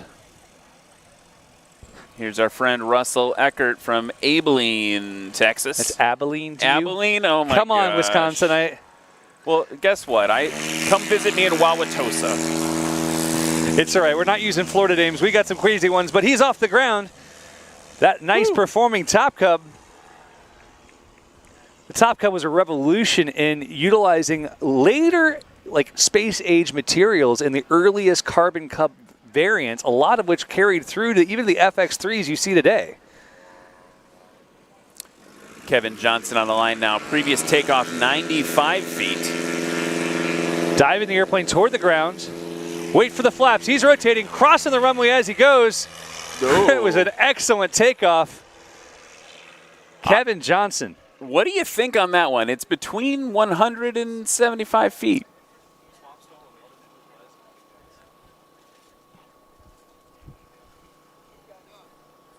$88 feet on that takeoff for Kevin Johnson. Also need to talk about our friends who I met last year at this event, the Fat Tire Cowboys. They're an aviation adventure brand steeped in cowboy lore. Each member of the Fat Tire Cowboys has a deep connection to aviation, Texas, and its farming and ranching operations. Fat Tire Cowboys are focused on spreading a passion for aviation and a love of God and a life lived well. John Young over the line, giving up about 70 feet. He's consistent. The thing you have to say for John, and again, there is a most consistent category here. He could win a prize for doing the same thing over and over again. Is it what he wants to do? Probably not. He'd probably like to touch down at the 3-foot mark, but what he's doing is really, really clean. And what's missing is just a slightly different sight picture, understanding the energy of the aircraft a little bit better, and being able to time it with those gusts, which, frankly, guys, you can't see the wind. If you could, you'd probably never fly in it, right? It'd probably be a little terrifying. So he's looking out there and trying to anticipate based upon the flags, and that may be lending to the distances. But he's done the same thing every single time. And if we look at the results, 251, 267, and 290 for his landings so far. Those first two are pretty darn close. By the way, I just was informed that if you're here in Gainesville, T-shirts are $10. $10 for closeout, end of the season, cash only though. I will take some T-shirts home for my kids and for myself. You gotta love the National STOL shirts. Look at that freaking beta prop. Keep backing it up, buddy. Keep backing it up. His tail wheel spun. His tail wheel spun around. If nothing else, it's a good show. But definitely, again, working that high workload situation, trying to shave a few of those feet off. Next up, the Top Cub. Moving right in. Low approach this time. Those LED lights, maybe even from our friends at Aero LED, blinding us. He's across the line. It's good.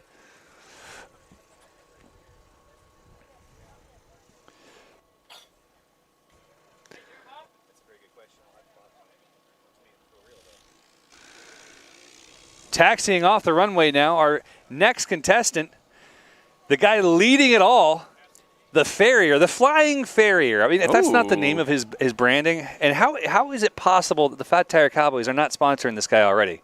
I am stealing that one from Tom Flannery in the booth. He asked the question, but I'll say it out loud to all of you. Fat Tire Cowboys, give this man a T-shirt and some money. He is putting in work right now. I want to, if you look at that, it is slowing down. He's got a lot of crosswind to deal with. He's got to ride that edge a little bit. Starting to descend now. Maybe the Fat Tire Cowboys could buy him a starter. Oh, zing. Powering up. He's keeping it alive. A little bit more. Keep the goose. Hey, that's so close. It's almost too close to call. It looks good. The crowd is cheering. We love to see it. By the way, guys, I do this for free, so when you guys yell and scream, it makes me feel like I'm doing a good job. So feel free. It's good. Thank you. Did everyone like that landing? All right. Okay, yeah. there we go, Texas. We got some happiness. They say everything's bigger in Texas, and so far the crowd's all right, but you're quiet. I've never heard that about Texas. It's like it's cold out or something. Okay, let's talk about where we're at heading into the second heat of the We just got word. Yeah. I had to stop. That one was a scratch. Sorry. Disappointing some people. Point your disappointment at him, all right? It's not our fault. Okay, so this is really interesting. Again, showing the importance of having a safe first landing, because Kevin Johnson's first landing was his only one that didn't scratch. That does put him currently in first place for the Busch class, 249 feet. 377, Sean Francis. 386, Russell Eckert in that super Top Cub, and then 439 for John Young. Now, here's the thing. We have 3 more competitors in this Busch class getting ready to fire up. Up next, you've got Steve Pierce in another Piper Super Cub, Andrew Jones in another Husky, and Austin Clemens, who's one really to watch. Hard to beat. Really hard to beat.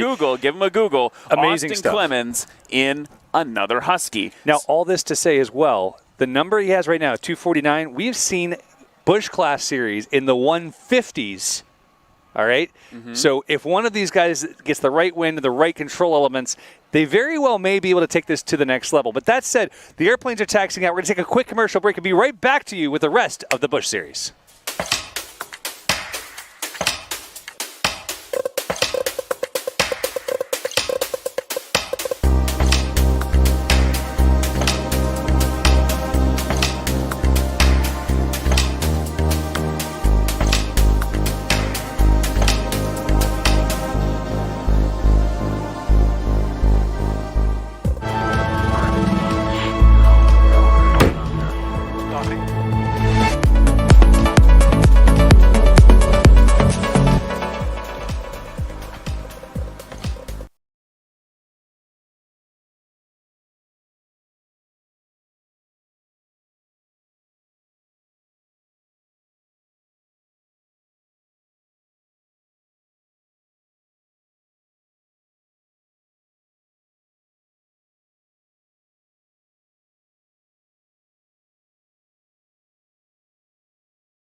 And ladies and gentlemen, we are back for the rest of the Busch Series. The lineup is ready.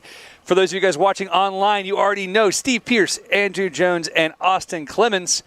We're going to have some really good times with these gentlemen, and they are about to be released. Before they are, though, do we want to talk about Legend Aircraft, or we want to talk about it later? Let's talk about Legend Aircraft later. Let's talk about how you guys need to stand up and buy some T-shirts. That would be a good Go thing. buy some T-shirts. It'll make you warmer. I recommend you can wrap it around your head. Yeah, There's so many options. Let's talk about weather. Let's check in on the weather. Let me see if I can get an updated METAR. Again, man, if you weren't here yesterday in Texas, I landed from Wisconsin, and it was warmer in Wisconsin than it was here. Yeah, I landed from Florida, and it was warmer in Florida than it was here. Well, that's not a surprise. Okay, as of 24 minutes ago, winds 310 at 10 knots, visibility 7, overcast 1,300 feet. So ceilings are lifting up a little bit since this morning, and winds staying fairly constant. We're seeing that kind of left crosswind becoming a deal. I think for maybe light touring, they were more direct left, and they're kind of going back into a quartering position. But generally kind of holding steady there at 10 knots. So this is where we get to see some really interesting things happen here. We got to watch in the practice Steve Pierce flying this Super Cub. Now, Kevin Johnson, obviously a heck of a stick. He's doing a great job maneuvering that aircraft, getting it slow, having some trouble getting across the line except for the first round. Steve was stomping the line, and he was getting off the ground incredibly fast. So as these aircraft are being released right now, Steve is going to be the one to keep a very close eye on. And Austin, who has won the most consistent award with 6 total feet different between all 3 of his runs at previous events, will be interesting to watch as well. Austin's a natural pilot with thousands of hours of experience at just 20 years old. Really, or 19. I mean, the guy's just amazing. I can't keep track of kids' birthdays. And right here in the Aviat Husky you see right in front of me is Andrew Jones. Andrew won the high-altitude National STOL event in Wyoming. Over in Pinedale. In Pinedale. That was back in August. And he's here to do his best to take it away again. Rotated a bit early. That'll hurt you, man. You rotate too early, you just stick to the ground. Austin Clemens coming up to the line right now, and during practice he walked up and we joked, who are you afraid of, Austin? And he said, I'm afraid of the Super Cubs, and he should be. Kevin Johnson, again, currently leader from the first heat, but Steve Pierce popping down 99-foot takeoff. 2 feet slower. Time. That said, Austin, one of the most consistent pilots I've ever seen. Watch him use the energy of this airplane. He knows exactly when, where, how, and off the ground he comes, over 50 feet shorter than his nearest competitor in a Husky. I mean, well, I guess that's not true. In this heat, at least. All right. In this heat, yeah. In this heat. That's all right. We've got plenty of time. Also, check out his tail art normally. This is not the plane he normally flies. This one's for sale. He wanted me to mention that. If you want a nice Husky, you can buy this one. The one he's normally flying, also kind of aggressive. Him and Steve Pierce normally run around in these angry dog type things. I love that Husky's doing this now, where they allow you to kind of customize and create your own experience, especially, if you're buying the dream airplane. If the Husky's what you've always wanted, and you get the opportunity to go out and set it up for you the way you want it to look, to feel, having that little extra aggression vibe, I'm kind of with it. That's pretty awesome. We're here to compete. Speaking of competing, Steve, I always think it's so cheesy when I do transitions like that. Steve Pierce, stratospherically high right now. He is, but he's basically hovering, just letting the airplane drop, translating all that altitude into the little bit of airspeed that he needs to cross the line. He is battling a crosswind. You can see him pushing that left wing low, lower, lower. And as he comes in, he's got a great sight line down that Super Cub's nose to be able to see exactly where he wants to go. Will he have to blip? Yep, blipping the throttle just a touch. I think it's maybe a scratch, yeah. Healthy scratch. And what was interesting is we saw Andrew Jones base to final there, but in the end, plenty of room here. So now he's coming in lower, much lower than Steve Pierce did. Let's see what he can do. Again, Pinedale and Texas, very different places to compete. Density, altitude in Pinedale, kind of a big deal.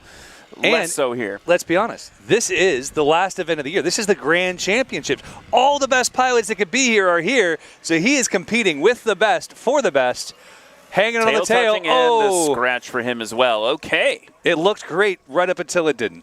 things are getting interesting in the second heat. Now, Austin stacked up. Also, what did I call it before? Medium final. Austin on medium final coming in. Saw him do some really impressive practice yesterday. They were one of the few people to get in right towards the end of the day after all the rain kind of cleared up. Right until it was dark. He ran all the way to dark, just out there playing, which is very much an Austin thing to do. Look at how stabilized this approach is. Look at how smooth he makes it look. Wagging that rudder around. Off the power. All the energy into the gear. He'll be stopping much faster. Fantastic. Happy with that one if I were him. Now, his takeoff was a little bit longer than he probably would have liked that round at 156. Still 75 feet shorter than his competitor. Or 69. Ironically, 69 feet shorter than his competitor in the Husky. And that landing was just fantastic. So far, the only one of the three not to scratch. He's got numbers on the board. Austin now can start cranking it up to the next level. And we'll see if he's able to beat the total score of 249 from Kevin in the Farrier Cub. That's right. So we've got the Farrier horse guy. He's going to come up to me and go, hey, man, can you not call me horse guy? I'll be like, I'm sorry. I didn't know what to do. Okay. I'm not a Minotaur. Yeah. Wow, we're going hard. All right, 249 for Kevin Johnson. And, yes, Austin Clemens now 261 for second place. That puts Sean Francis into third. Here's Steve Pierce on the roll. Very nice. Great takeoff once again. But again, if Austin gets the right wind here, he's going to be in contention for first place. He's only 17 feet off right now. 17 feet, guys, that's shorter than the airplane. All right, so we have a great opportunity. And Andrew Jones, I know, is going to be just, imagine being 18 out here in this amazing Husky airplane at National STOL. You don't want to leave on a scratch. You want to be a contender. Let's see what he's got. Taking that bite. Okay. All right, there we go. Nice, pretty well-timed takeoff from him there, sub 175. So it should be an improvement there. I want to also point out Steve Pierce just put up the best takeoff of Busch class so far with 81 feet. Here's Austin Clemens. Working his way across. Full forward. Oh, he's off. Those are Super Cub numbers, ladies and gentlemen, 110 feet or so. You see some of the judges just cheering for him on that one. You can tell the camaraderie is well and alive here at National STOL. If he can keep that same aggression, 103-foot takeoff. For comparison, let's just run through the other best takeoff numbers we've seen for the Huskies.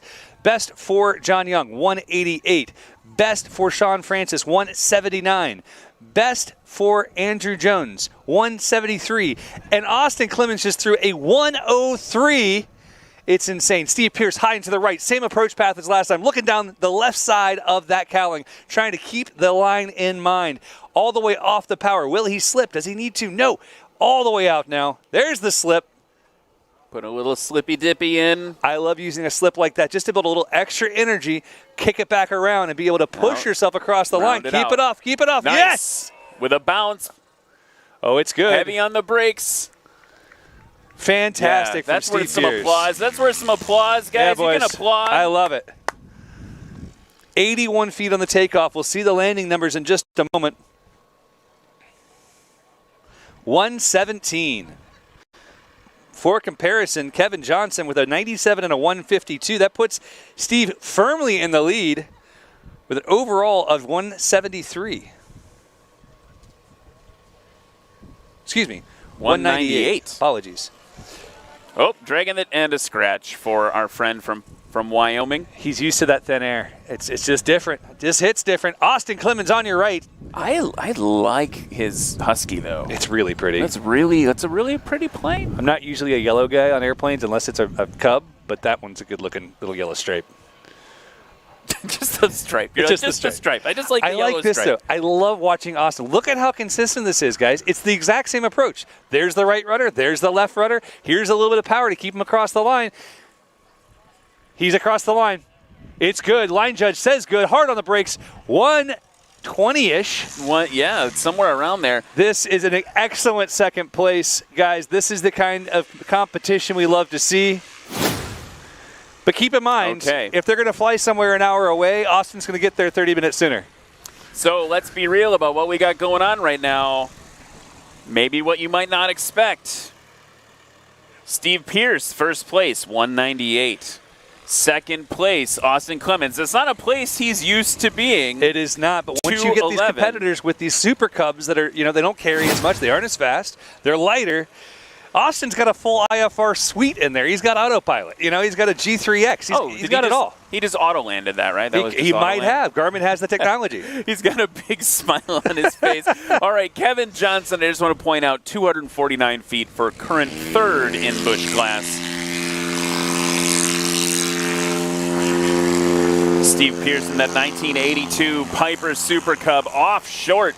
Maybe just over 100? No. 85. 85. I looked at the wrong judge. His best was 81. Let's see if you were right at 85. 85. Look at you. I've done this for a minute. Here's our friend Andrew Jones now. Flaps down. Rolling it off. Nice. They're calling it like 173. That should be his best takeoff yet. 171. That is his best takeoff yet. Improvement of 2 feet over last time. Here's Austin Clemens in the 2011 Husky. Oh my goodness. I mean, everyone pointed at the 100-foot one. That one's easy for us to know. He's barely off the ground, but he is off the ground. It's sustaining flight, and now on the climb. Looking forward to seeing this number. 103 feet last time. 100 on the dot. He only needs to make up, 23 feet to be in contention here? And that's kind of anyone's game. Actually, it's less than that. He only needs to make up 13. 13 feet. Wow, adding. That was really hard. It was hard for me. I was homeschooled, so I have an excuse. I'm not sure what yours is. All right, Steve Pierce. Again, high and to your right. Say what you will about the different approach and what we're seeing from the other guys in this heat.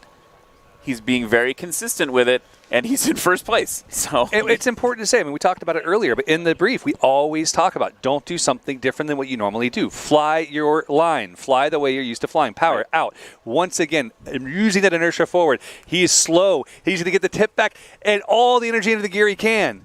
Man, he's got that stick all the way into his belly button, I think. I did that once, and I had the stick actually snapped off. What? I was in a J3 Cub, and someone had powder coated it, and it rusted through the middle. So I learned a lesson that it's never powder coat a control surface, a control element. I've actually undone my lap belt in a J3 with the stick. I have like too. When you're really like rowing on final. Okay, here we go. Been there. All right, Andrew. Let's see if he can get on the board. He needs to keep it going. Keep her off. Keep her off. He's off. He's got to score. Score on the board for Andrew, and it's a good landing. Balancing those brakes with back pressure. Got one on the board. That feels good. I know he's probably frustrated with performance coming off of a win so recently, but being able to get points on the board is everything. Coming out and DQing is not the feeling you want to have. And again, let's watch Austin. Let's see if he's within 6 inches of his last approach and the one before that. Steve Pierce's best, still his second run, 198 feet. He's slow. He's really slow. He's slow. He's on the line. He's really heavy on the brakes, almost tipping forward. Oh, it's going to be so close. He went for it. Sadly, not stopping in time to beat the 198. He will be in second place. We'll get you all the numbers in just a moment. Okay. Shall we? Shall we try to look at this spreadsheet together? Okay. So, run through the numbers. First place.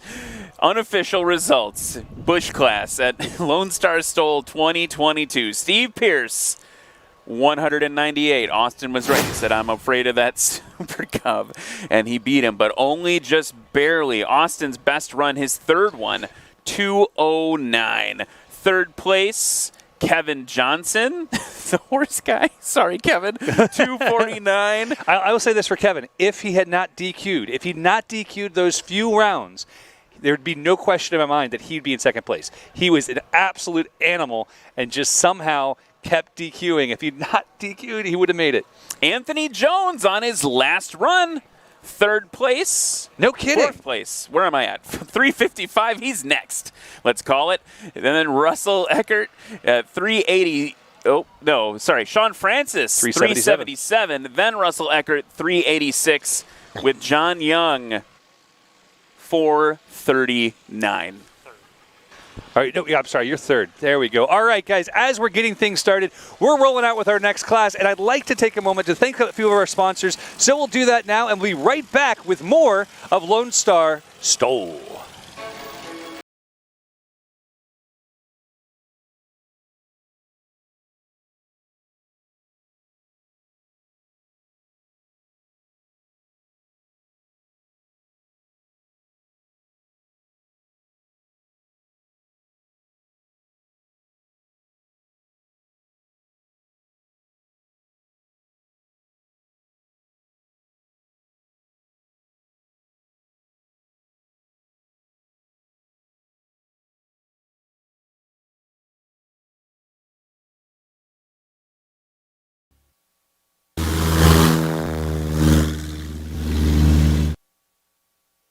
When it's time to recover and paint your fabric-covered aircraft, look no further than AirTech Coatings. Since 1982, our FAA-approved system provides you with a shiny, durable, easy-to-apply product. The AirTech system has fewer steps than any other product on the market today, saving you both time and money. While using cutting-edge technology, we offer a wide range of products. Whether it's for work, play, antique, or aerobatic, we have you covered. Remember, we make paint fly. You ain't seen nothing yet. Yeah, I got that right turn. We're good. Let's meet up at the compound group up. At 10-4. Yeah, for sure, dog. Good, little driver, straight on through.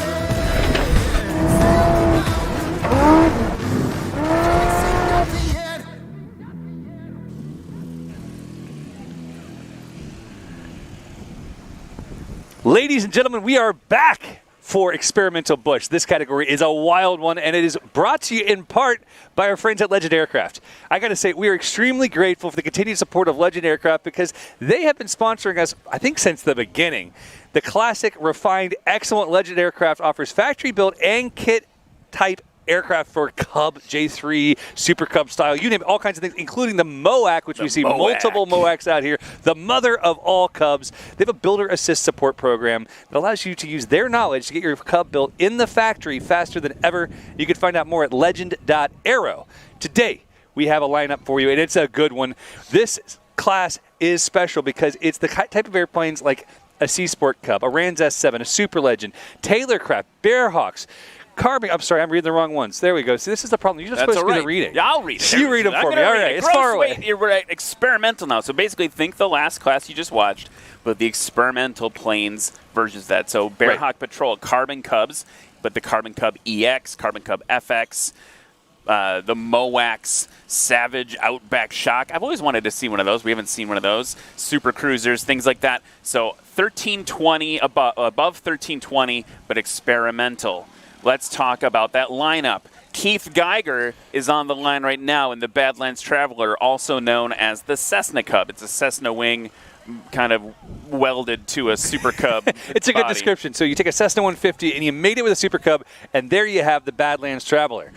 Robbie Staten, Javron Super Cub. Rumors are that might be for sale. I don't know. Little Birdie told me that might be for sale.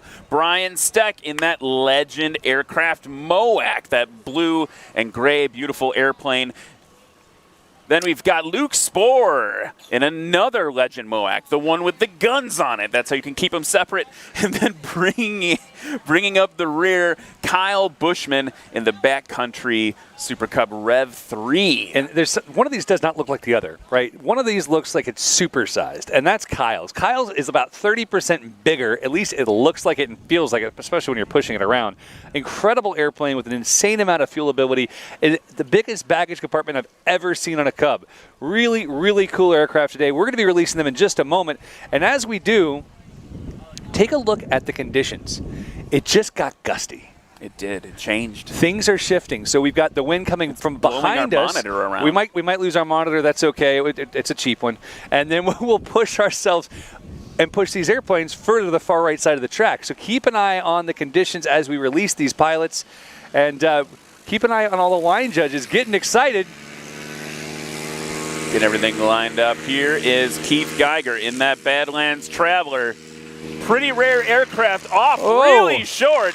He held that right tire. Wheel, yep. That right tire held for way longer than he wanted it to. There's I don't know how many of those there are, but there aren't a lot. I think there's 3. There aren't a lot. They're really rare.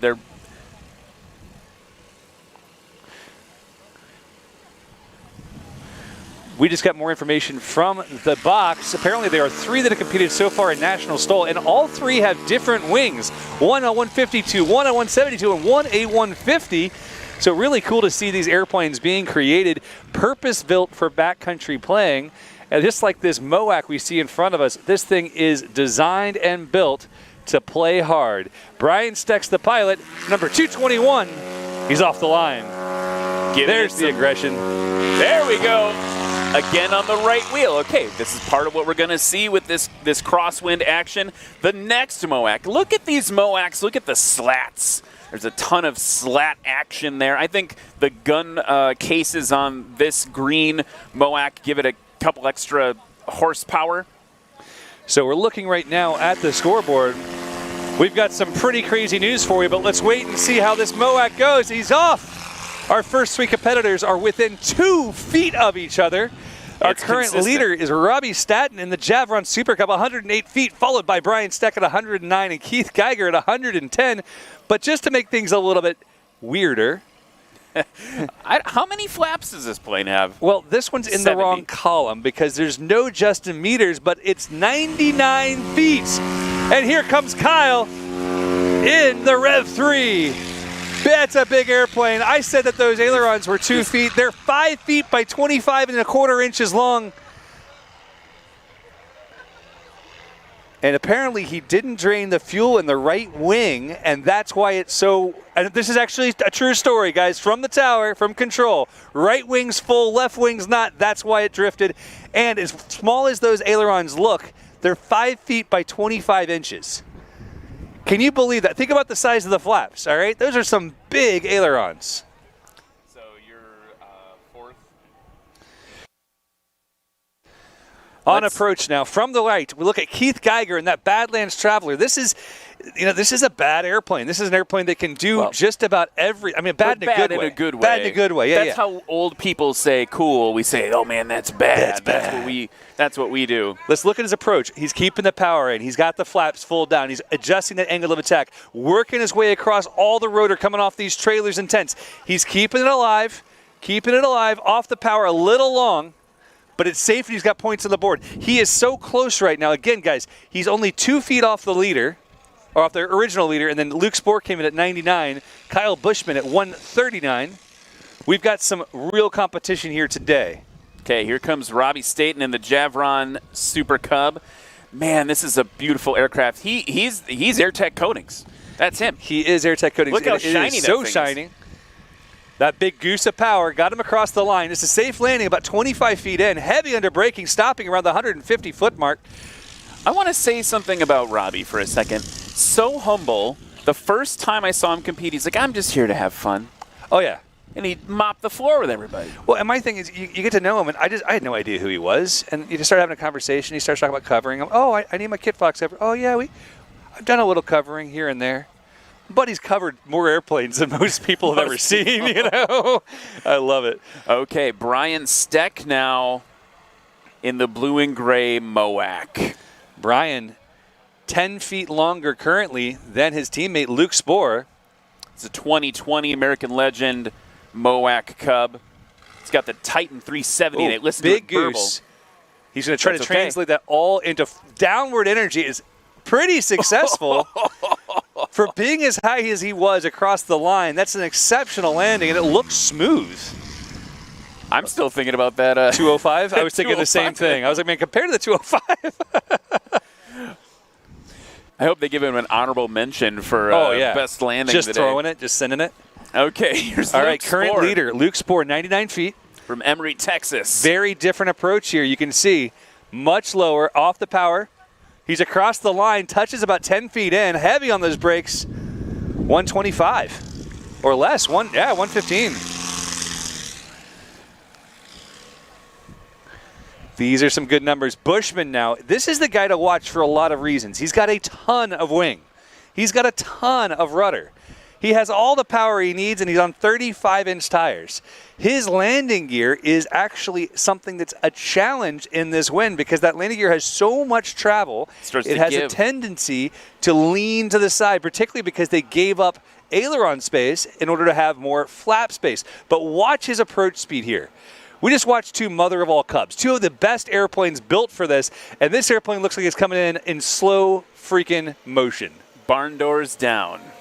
Keep the power, keep the power, keep the power, keep the power. I thought he was going to hold it off. It was so close. I was like, he didn't touch the ground, he touched the grass. Yeah, just tickling the grass that whole time. Oh, man. It's so cool to watch this airplane fly. They flew over 1,700 miles to get here through a terrible storm. Much obliged to them for being here and being a part of this event. I know Kyle wants a belt buckle. He's desperate. Here are the standings currently. Experimental Bush, after one run in the books. Luke Spohr, first place, 213. 235 for second place for Robbie Staten in the Javron.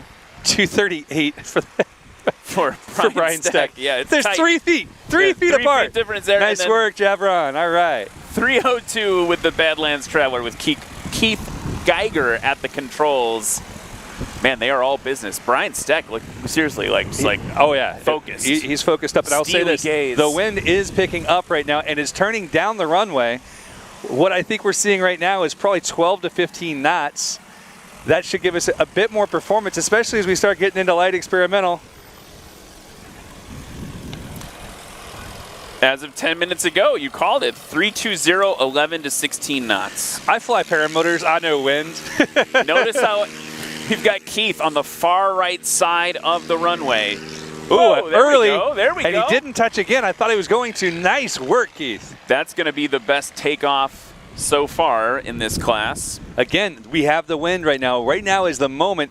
If you're Kyle Bushman in the back of this lineup, you're just praying that these guys go fast. Yeah, get moving, dudes. Let's go. I need this win. Here's Robbie in that Javron Cub that he built, teal and white. So beautiful. I also appreciate the white detailing on the tires. That's nice. Pretty nice, pretty nice. Here comes the rotation. It's early, 75 feet. He got the win, too. Everyone's takeoff's drastically better so far. Drastically. 81 feet for the first, around 75 for the second. And we'll see these guys continue to improve as these wins continue to build. Our computer monitor on the desk right now is in jeopardy. Brian Steck on the roll with the aggression. He's off. Ho ho! There we go. Now we're getting into some real bush flying here. Real short distances. You can see his slats just immediately rack. Really cool to watch. Yeah, those slats all spring-loaded, if I'm not mistaken. Even more aggressive and even more successful. Okay, let's be real. Brian Steck just put up 65 feet on takeoff. Previously 109. That's a big difference. It's a pretty exceptional difference. Now let's keep our eyes on Kyle Bushman. Again, he has all that fuel on the right wing, but now the wind is coming down the track a bit better. He is on the right-hand side of this. He's got a big rudder. Power is in. Hands on the flaps. Flaps coming in, and there's the rotation. That's a big airplane, ladies and gentlemen. He was, along with Austin, we were talking about doing his best helicopter impression. We talked about how winds aloft yesterday, right after the weather cleared, were like 35 knots at 3,000 feet, and so they were up there basically hovering above the airport. Absolutely awesome to watch. But on the right, Keith Geiger, the Badlands Traveler, last takeoff 81 feet, previous 110. Previous landing 192, and the winds are dropping. Again, it gets fickle, guys. He's moving slow. He's under power. Keep it off the line, brother. Keep it off the line. A little bit of power, maybe. No, he's got it. Trying to turn into the wind to try to grab a little extra slowing power. Now he powers up to get out of the way. Here's Robbie. We've talked about AirTech coatings a lot, but if you haven't looked at the finish on this airplane, you don't know what AirTech is all about. Their finish is second to none. It looks like a polished airplane, but it's just really nice paint. Robbie's from Central Arkansas. Here he comes. That last burst is going to hurt him. Getting stopped right around the 140-foot mark, 135. And right behind him, Brian Steck. We did see an improvement of 21 feet on the Traveler for a total run of 252, a total improvement of 50 feet to the dot from the first round. Do you know, do the two MOAC guys still have the golden sneakers thing? I've been looking for them all weekend. I haven't seen them yet. For those of you at home, whoever is currently leading between the two of them wears a pair of golden sneakers around the airport. The most gaudy slippers you've ever seen. And here he comes off the power and across the line. You could see him get a little too much brake and have to let go of just a hair of it. I am so impressed with the way Brian is flying today. He has really dialed in this much more aggressive style than we've seen from him in the past. It's like he's been talking to Jeff Pohl and Warren Grobelar.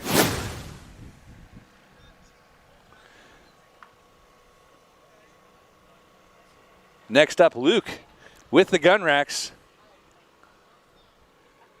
If nothing else, they're a little extra drag, which is going to help him right now. Off the power, across the line. Very different approach there than what we saw from his teammate. Really starting to feel that crosswind now at our backs. And he's filling in down the runway as well. Kyle, once again, for most people, this will be a normal approach distance. For Kyle, it's a 747 approach. He'll be here in about an hour, guys. His takeoff this time drastically improved to 98 feet. A 98-foot takeoff and an airplane as capable as this is just staggering to me. And we didn't see that right wing drop either, which is nice to see. Loving the droopiness of those landing gear. He's got so much travel in that gear. It's astonishing to see how much impact it can take. Look at him slowing it down right at the edge of a stall. You can hear it. You can watch the wings start to drop. He's across the line, using the gear to his advantage. This is the moment you're looking for, guys. That is perfect. Not as competitive as he'd want to be with these other lighter aircraft, but that is probably one of the most capable airplanes out here that's not in the heavy touring class. Very interesting seeing. We'll see where that goes. Okay, here we go. We've got some switching happening between people right now. Now, first place, Brian Steck now, 170. So he and Luke Spohr traded places. After that, 206, Luke Spohr and the other MOAC. Followed by 218, Robbie kind of getting pumped down a little bit by the MOACs there in the Super Cub. And then 231, Kyle Bushman and Keith Geiger in the Badlands Traveler after run 2, 252. Some marked improvement from Keith. I mean, a 50-foot improvement, but, you know, it's a different airplane. It's a different, not a different class. It's just a different style. You're looking at, you know, Super Cub, Super Cub, Super Cub, Super Cub, and then something different. That's all right. Something different. Hey, he can park that airplane outside and not stress. Real. It's fabric, metal wing. That's right. He can park it outside and not stress out. That's what Katie would do. On the roll. Whoa, there we go. Very aggressive. Right. Ooh, that right tire is stuck. Yeah, he couldn't get that right tire off, but the rest of it was looking good. This is it, though. This is run 3. This is the last one they get here at Lone Star and the last run of the year for these experimental bush competitors. We're looking forward to next year as we start to build out our schedule. Robbie Staten making a statement. Indeed he was. If anyone actually is listening or watching this and like to see National STOL, Husky National STOL come to their community, reach out to us on our website, nationalstol.com. We'd love to hear of the best locations around the country where we could host super fun National STOL events. Brian Steck diving the airplane toward the ground. There's the brake. I almost broke the brake handle off. He was so aggressive. Sub 100 feet again. Maybe not his best takeoff, by the way. Brian Steck, best takeoff, 65 feet. That's light experimental territory. Yeah, we're getting in there, right? Sean adjusting his trim. Here's Hand on Luke's the throttle. Hand on the flaps. Getting it in. Oh, it's a good one. It feels like we lost a little wind between run 2 and run 3.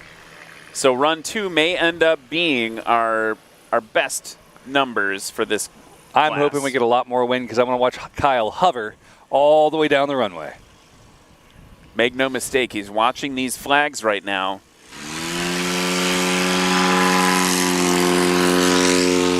Flaps, and he's off. It's longer than his previous one.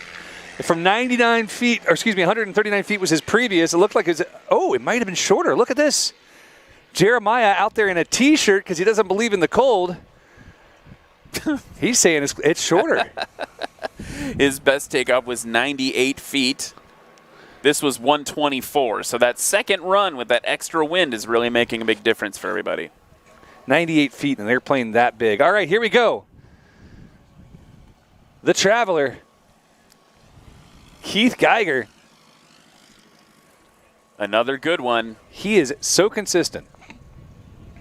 And that, I don't know if we've talked about that in a while. There is an award called Most Consistent. And basically what we do is we add up all your takeoffs and landings and see what the maximum deviation was between any of them. And Basically what you're saying is we have some Excel nerd who knows all things Excel. And that's how it happens. It's a very complicated spreadsheet that Tom built. It's incredible to see the back end. What people don't realize is the amount of effort that goes in the back end of planning an event like this, gathering the pilots, gathering the sponsors, making sure we have a live stream. We cannot say enough about our back office team, Tom Flannery and Anitra Goddard, and everybody else who makes these things happen. Coming across the line now, Robbie.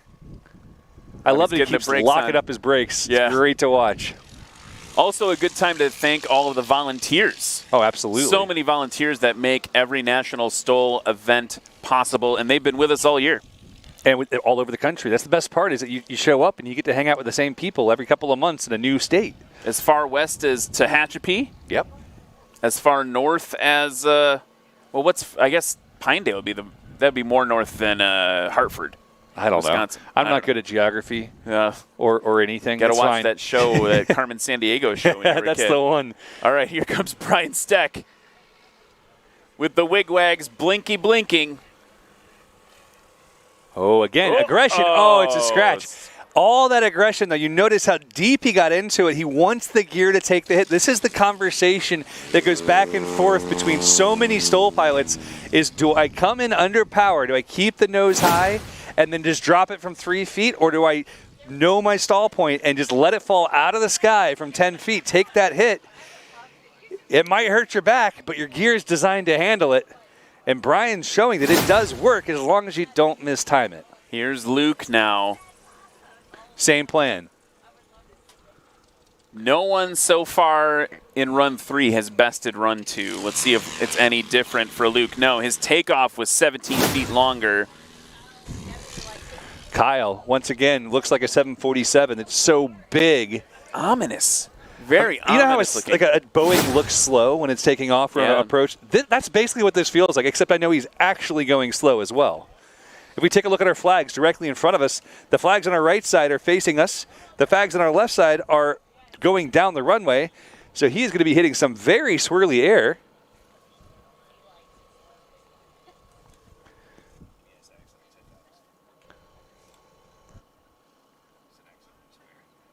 Kyle, same plan, small ailerons, big power, keeping the tires off the ground, not going to let it scratch this time, dragging the tail, he likes to kiss that tail, he's got it. It's good. That's a round of applause one, That folks. was beautiful, guys, absolutely beautiful. Kyle in our lunchtime chat said he likes to kiss the tail. His words, if I can kiss the tail just right and grab power as it touches, it feels good. He said, otherwise it launches my mains into the ground and then not so good. This one was exceptional in the replay. You're going to see that tire touch down and just glide easy as can be. Absolutely love to see it. Waiting for the last score to come in on Kyle there to see if there's any movement. Really tight class. This has been one of the most exceptionally tight experimental bush classes we've ever had. And I think that that's just a testament to the improvement of these pilots over the last year. I'm just waiting for the spreadsheet update. I'm so excited. Well, this one has been fun. Let's talk about, should we talk about Sarasota? We've talked about Sarasota so many times, but once again, just a reminder, Sarasota Avionics does so much for us here. If you guys have an opportunity to spend money on avionics or anything regarding any kind of maintenance for your airplane and you find yourself in Florida, I promise it's nice this time of year, please support Sarasota Avionics. They have everything you might need, and you'll be glad you did. But we could talk about is Sky Cowboy Supply Company. Well, Sky Cowboy donated an amazing helmet as it's the Sky Cowboy Complete Pilot Helmet, including the Bose A20 headset. That's for this year's 2022 National STOL overall champion. So the person who won the most all year, they're the one who's getting it. It's red. It's beautiful. You can head over to Sky Cowboy Supply Company website today for all your backcountry flying supplies at skycowboysupplyco.com. And real quick, before we head into the next class, I just want to give some unofficial results. Experimental bush. Nothing changed in the end. Brian Steck, number one, unofficially, 170 feet, 206 for his buddy in the other MOAC. So Brian's getting the golden shoes. Luke Spohr, second place with 206. 218 for Robbie in the Javron Super Cub. Kyle Bushman did improve his landing, but gave up the feet on the takeoff in that third run. So still 231 for him and 252 for Keith Geiger in the Badlands Traveler. So that wraps up this year's experimental bush for Husky National STOL. Absolutely great performances by all the pilots. And as we prepare for our light experimental class, we will just take a couple minutes here to hear from our sponsors. And once again, thank you to all of you for joining us, whether live in person or on the live stream. We'll see you in just a few.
Nick Ardillo, you came all this way to fly and you're not at your airplane when you're supposed to be. Nick Ardillo, run to your plane. If you have Nick's number, call him. He's going to miss his chance to fly and we'll all be sad to see it. Nick Ardillo, please get to your plane. Pre-flight it carefully, check the oil, check the sump, take your time. No one else is waiting for you. There's nobody here. It's fine. You do you, buddy. Well, a friend of mine, actually it was Corey Robin, told me about these flying eyes glasses while we were at Oshkosh. We went and checked them out, and they're awesome. But what I really like is the glasses themselves. They're very light. The earpieces are real thin and flexible, so you don't even know you have them on under a headset. If I put my headset on, I mean, they're just as comfortable as could be, and they're so thin, I can actually take them on and off without removing my headset. I couldn't do that with my other glasses. Then the other really cool thing about these, they make some awesome sunglasses, but they have these cool sunglass lenses that just snap on. So now instead of having to carry a big extra glass case in my pocket, that's all I got to carry to take my sunglasses with me. So there's several things about them that I'm really, really liking. Flying eyes. Awesome glasses. And we're back, and I'm excited, guys. This is where things heat up. This is where things get a little bit crazy. And first up, my friend John. Yeah, John, you messed me up. We were going back and forth. Jan, my buddy Jan from Viking Aircraft. Because I called him Jan one time, and everyone gives me a lot of trouble. Jan is up on the line getting ready to go. But there's some cool things to know about Jan. Jan is flying a Viking-powered Zenith with a Duke propeller. And we started talking about Duke propellers earlier. They make propellers for a range of aircraft, from 40 horsepower all the way up to 180 horsepower. And I just found out they started making some crazy new props for Lycoming engines, Continentals, etc. And the prop on his airplane is a 95-inch STOL specialty prop, which is why you see that extended nose gear. And I'm looking forward to meeting with Duke later this week. I already have one for my Kit Fox, but I think I'm going to put one on my RV and try it out, see how it flies. That sounds awesome. He said it'll save me 35 pounds. I like saving 35 pounds. So that's a lot of gas. It's a lot of gas. 6 pounds a gallon. And this, guys, is going to be where the classes start heating up and we start seeing some absolute wild adventures. As soon as they release them, we will get to it. But first and foremost, let's take a look at our lineup. Of course, Jan Eggenfeldner is first and foremost. And then we have that beautiful Rans S20 with Brent Womack. And then behind him, Rick Boardman in the Carbon Cub SS. We saw some tremendous performance from him in practice, and now we'll get to see them do it for real. So let's talk about this class. This is kind of where you can do almost whatever you want. This is the exciting class. Maximum gross weight of up to 1320. So that's the one thing you can't do. Experimental airplanes. Look at the angle of attack on Jan. He pushes the nose over. This is one of the things that's really cool about these crazy airplanes that have a wheel in the wrong place. They are able to get such a crazy angle of attack because of the rake of the tail. And even then, Jan keeps it in the dirt. And that's totally fine with me because it's fun to watch. We saw him do that at the Central Florida Classic in his other airplane that he flies. The kind of like custom-built landing gear look like ladders. Very aggressive. Brent on the roll. 2020 Rans S20 from Denton, Texas. Under 100 feet on that takeoff. Making it look effortless, too. Some of these guys, they get performance by making the airplane look like they're trying to drive it into the ground. That one just looked easy. Now, here's a question we get sometimes. We got a lot of Carbon Cubs, a lot of Cub Crafters aircraft in this class and previous classes, and it has all to do with how the airplane is certificated and weight and other things, but they spread classes there. That was exceptional from the Carbon Cub of Rick Boardman. While they come around, let's talk about our friends at Boomerang Air. Boomerang Air is a full-service aviation brokerage company, can help with your buying and selling needs. They're also privileged to be a certified Cub Crafter sales center for Texas, Oklahoma, Arkansas, and Louisiana. They are the ones, if I'm not mistaken, that provided the awesome trophy belt buckles. Like, you wear it. But it's also the trophy because we're in Texas. You got to have a big belt buckle. And we should dive into this a little bit because there is a little bit of folklore here, right? It's not just about the belt buckle. It's about the trophies in general. And Warren Grobelar decided it'd be a good idea to leave his trophy at Oshkosh. And the trophy now has its own Instagram page. So if you'd like to be involved in the lore and drama of STOL pilots, make sure you follow Warren G46's trophy on Instagram because it has been all over the place. It has been used as a doorstop. Target, wow. You name it, and I don't think he's ever getting it back. So that said, need to go find it. The belt buckles could be even better because if I can steal Warren's belt buckle, I will feel like I've done something with my life. On approach, Jan Eggenfeldner from Viking. 71-foot takeoff for Jan. That's nothing to sneeze at. Currently leading the class, but we do still have many other pilots. We got a lot to go through here, Eric. It's going to be a wild ride, my friends. Jan setting the approach up, coming in low, keeping the power in. Jan likes this approach. Big balloon. And he goes Yeah, around. Go around. Too much power there, a little bit too much of a balloon.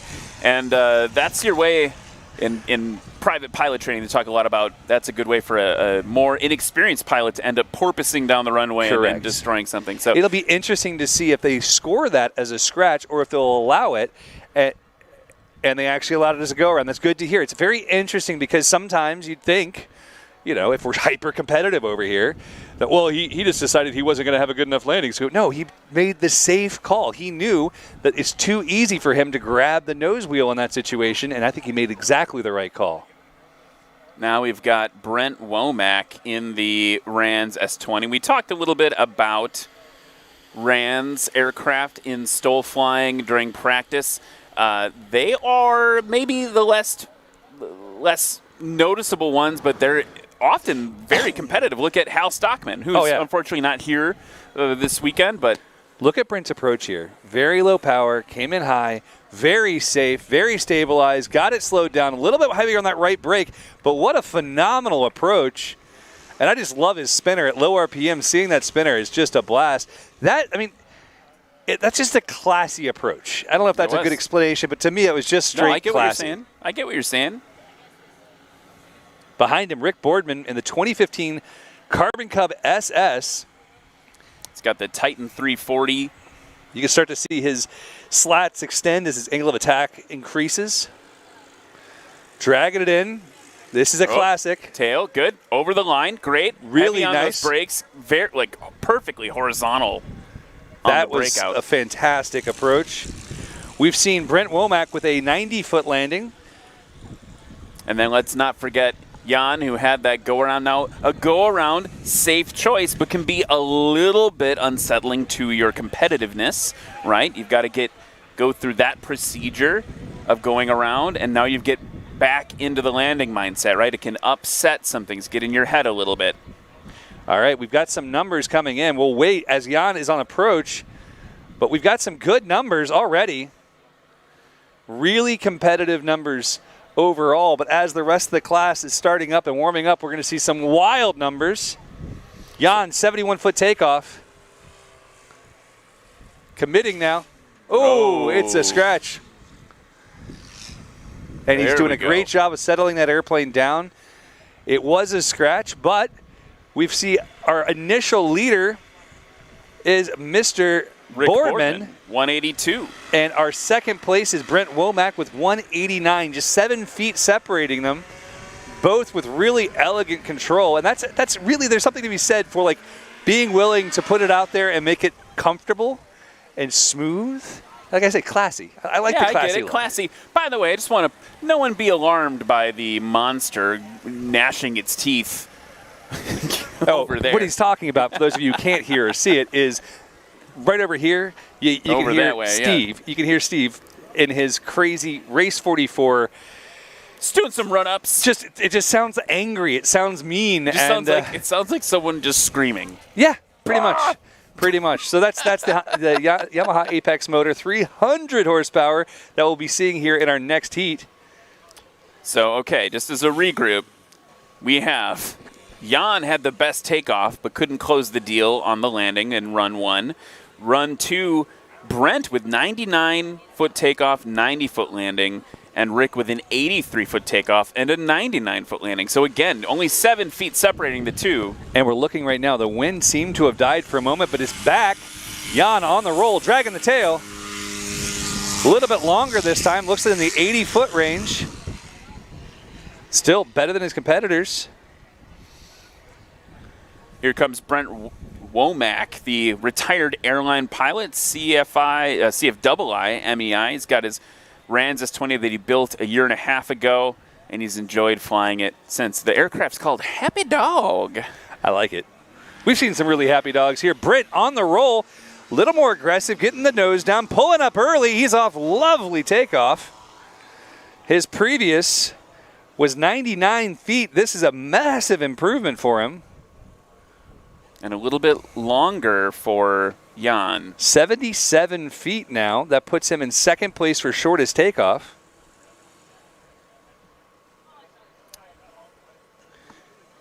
Here's Rick Boardman now in that yellow Carbon Cub. pouring on the coals, taking a nice bite. Whoa. There we go. Sub 75 feet. He's going to be happy with that one. Previous takeoff was 83 feet. When you start looking at these airplanes and you start actually realizing how quickly they're taking off, it's kind of staggering. It's like, all right, I'm an airplane, and it's going to take off, well, especially when we see Steve and Dan, it's like 30 feet, 6 feet. Well, it's like, how? The like little dumb trivia thing I always say is that an F-14 Tomcat is like 50 feet nose to tail, right? So like you're talking about like landing in less than a fighter jet. Exactly. I don't know if you could be any more av geek of a stat than that. Here's Jan. Coming up on Schmedium final. He's got a great approach this time, much more stable. He's not getting pushed as hard as he was before. If you looked, when he was at this position, he was really fighting that left crosswind. Now it looks a lot more stabilized. Starting to get the rotor from the trailers, dropping his wings a little bit, keeping it in mind, keeping it lined up. Watching that line now, being really smooth. And he's over the line, but he is very long. That one they're going to count. That one counts, and I think that he's probably not loving the longer nose gear there. You notice how it never had an opportunity to settle on the mains? Right. Now he's running that long nose gear because he's running a 95-inch propeller. Now we've heard from others here, 80 inches, 83 inches, 95 inches is a monster prop. That's a lot of prop. That's a lot of prop. This, by the way, this aircraft is, we talked about it before, not its normal aircraft. The one that he normally flies is his hometown of Edgewater, Florida. It's Super Duty with 3 seats in it, right? So this is a little different. This is the 750 STOL. It's actually a customer aircraft of his. Darren Towers provided, who's a local here in Texas. Here is Brent Womack now in that Rans S20. Brent, currently Stable. the man to beat. No, he's not. But he's close. Classy. Whoa, what a beautiful one. It's good. Classy and consistent. This is going to be putting him right there in contention with Rick Boardman. We saw a 77-foot takeoff and an 82-foot landing here. These are the kind of numbers you want to see. I haven't met him as yet, but I have to tell him he's a classy gentleman at the moment I meet him. I mean, also competing in a lot of other STOL events. He's a first in silver class in STOL drag at Copper State, first in bronze class at Reno in STOL drag. So he's getting around. Here is Rick Boardman. Rick dragging it in. Oh, it looks good. It is good. Don't put it on his nose, brother. Now, that's a much heavier aircraft than the S-20. So he's got the weight, but he's got all that extra power in the nose. You got to really modulate those brakes there. You really do. We're going to take a look here at the landings and see where we stand as these results come in, because it's pretty exceptional. Okay, so we've seen a marked improvement. A marked improvement now, and they swapped. Now we've got Brent Womack in the lead with 159 and a foot longer for Rick Boardman. Here is Jan coming in. Believe that his other one was counted as a scratch because he did touch down. So nice practice landing there for him as we get ready for run 3. So now it's kind of up to Jan. Jan is kind of the favorite in terms of power and aggression for this first heat. I think he may very well be taking a back seat to it, just not liking the setup as much. You know, it's a different airplane. He doesn't have a ton of time flying. I know they've been here for a while working on it, prepping, making sure it was right. But if it's these conditions in the crosswind and it's just not an airplane he's enjoying flying, he may be taking the safer choice, which I have to applaud him for because I know he's such a competitor. That Viking engine, too, something you don't see every day. That's his company, Viking. And I think you were telling me it's Honda, right? We're looking back at the Brent Womack replay right now. Let's take a look at as he crosses the line. Waiting for it to cross. Very, very close. I can't see it on my screen. The back office is preparing. Never mind. We're going to watch live as Jan pours the fire to the coals. Here we go, Jan. Dragging that tail. Winds are strong. Whoa, He's off early. 75 foot for sure. So that's going to be an improvement from the last one. 71 for his first, 81 for his second. Third will be 69. Best takeoff so far. Again, we've got some heavy hitters coming up in the next heat, but so far, 67 feet by Rick Boardman is the best takeoff. Brent in it to win it. Again, just making it look easy. He's not aggressive. He's just, I feel like he's a gentleman I could have a nice cup of tea with, just based on his flying style, you know? Slow is smooth and smooth is fast. My brother, who's a firearms instructor, says slow is slow. So, all right, I can take that. Oh, man. There's the replay right there from Brent's arrival. That was cool. Rick Boardman. Hyper-aggressive. Oh, floating it off. I think if he'd waited just a moment longer. Austin Clemens marking it for him. Again, having fellow pilots out there doing the judging, it's a double-edged sword. You know they're gunning for you, but they're in a different class. So you're all good. As we look at the data here, right, what's interesting is that we had better takeoffs in run 2 from the more classic competitors, right? You talk about Brent, you talk about Rick in the Rands and the Cub Crafters, respectively. Jan's third takeoff was his best, despite the fact, I think, that the wind was a little less favorable for it. So a lot of power coming out of the aircraft. The big question will be, as he comes in now, medium final. Can he get it into a really stabilized place that he likes? Because it appeared, compared to what I've seen him fly in the past, where his landing is as aggressive as the takeoff, dragging the tail frequently, not worrying about it. He doesn't seem to like whether it's a weight and balance or it's something about the way the airplane looks. And again, this is pure speculation. Once he lands, we'll do our best to get all the information we can, and we're sure that he'll put stuff out on his channel. But this, by far, looks like the best approach we've seen so far. Nice and stable. A little bit of a balloon again. Pull that power, pull that power, pull that power. Ooh, he does not like that nose gear. But he's on the board. He's on the board, and that's all that matters, guys. Jan put his third and final round down. I'd be really interested to have the conversation because he is always engineering something new and doing something different. And the gear on his main airplane literally looks like ladders, like you mentioned. You could climb up. It's crazy. So I'll be very intrigued to hear what he has to say. And I know that there's always a story. It's aviation, right? Brent Womack now high and to your right, and then stacked up behind him, we've got Rick Boardman for their third and final run of the season. And then we'll be moving on to the second heat of Light Experimental. And, man, get ready to... I'm kind of excited. I'm a lot excited. Colin Kaniva, the racer from Lincoln, Nebraska. Philip Goforth in Iran's S7. He was very cold this morning. Steve Henry, race 44. And Dan Reynolds in the Chinook. Here's Brent Womack. It's good. Get those brakes locked up.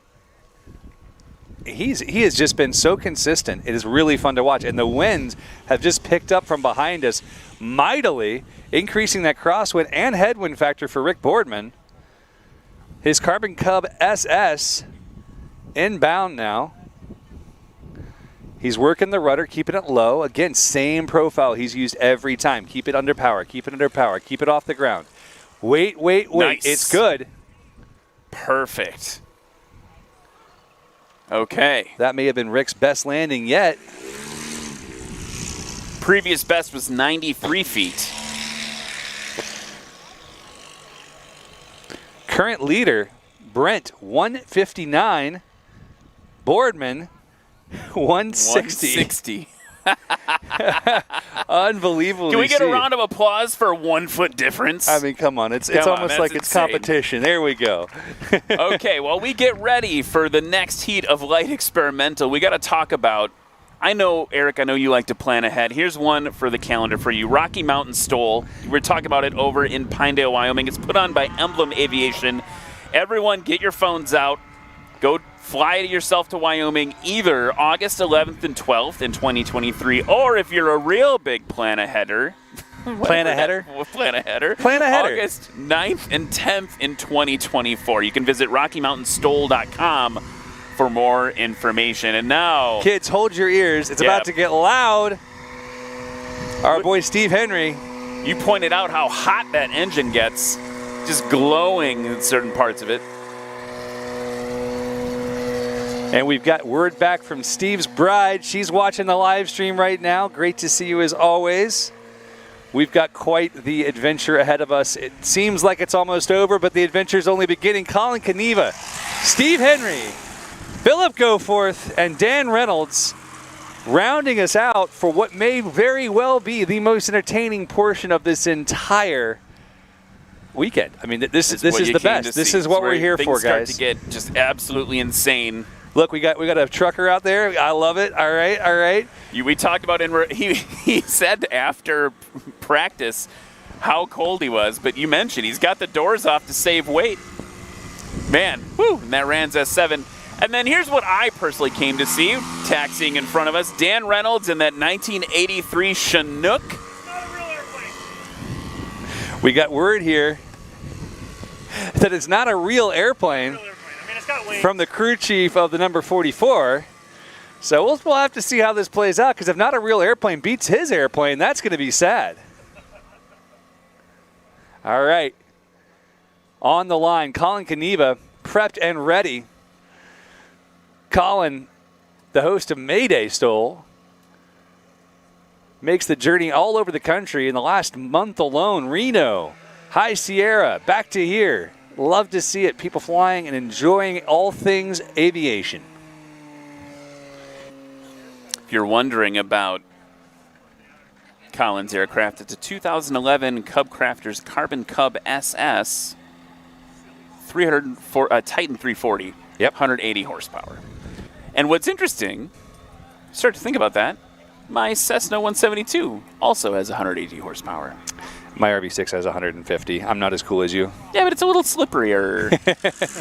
Here we go. Power is on. Hands on the flaps. Diving toward the ground. Pulling it off the ground. 60-ish feet, 55 feet. This is the performance you guys can expect from here on out. Colin Caneva throwing the gauntlet with the shortest takeoff we've seen. 52 feet. 52 feet, ladies and gentlemen. This is what we're here for. Phil Goforth now in the Rans S7.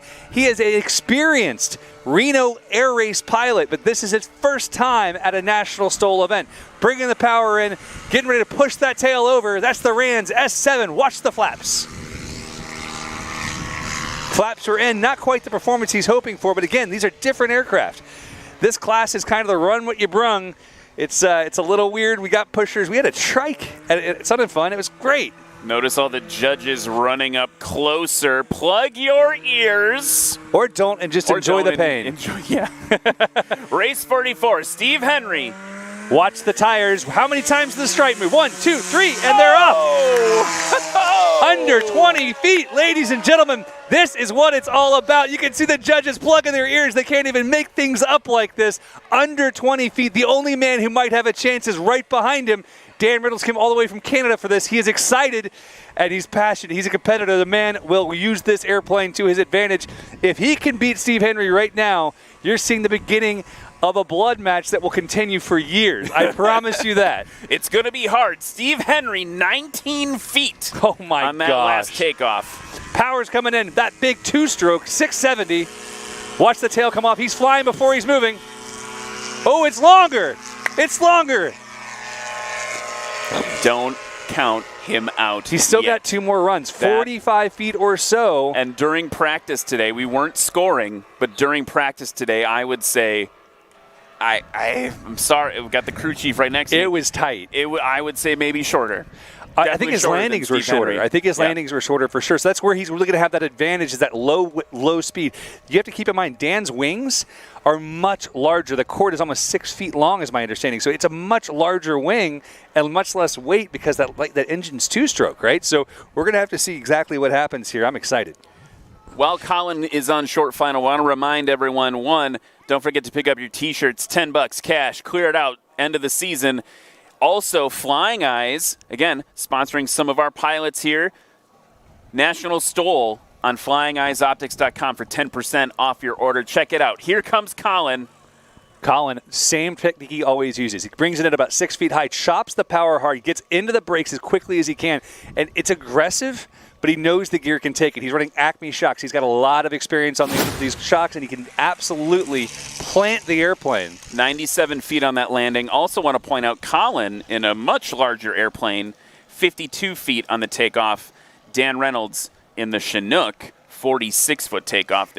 Sometimes you look at these Carbon Cubs and these different STOL planes, and it's just staggering what they can do. But right now, we do have our next contestant, Here's Phil Philip Goforth, coming in with the Iran's S7 out of the power. Perfect timing.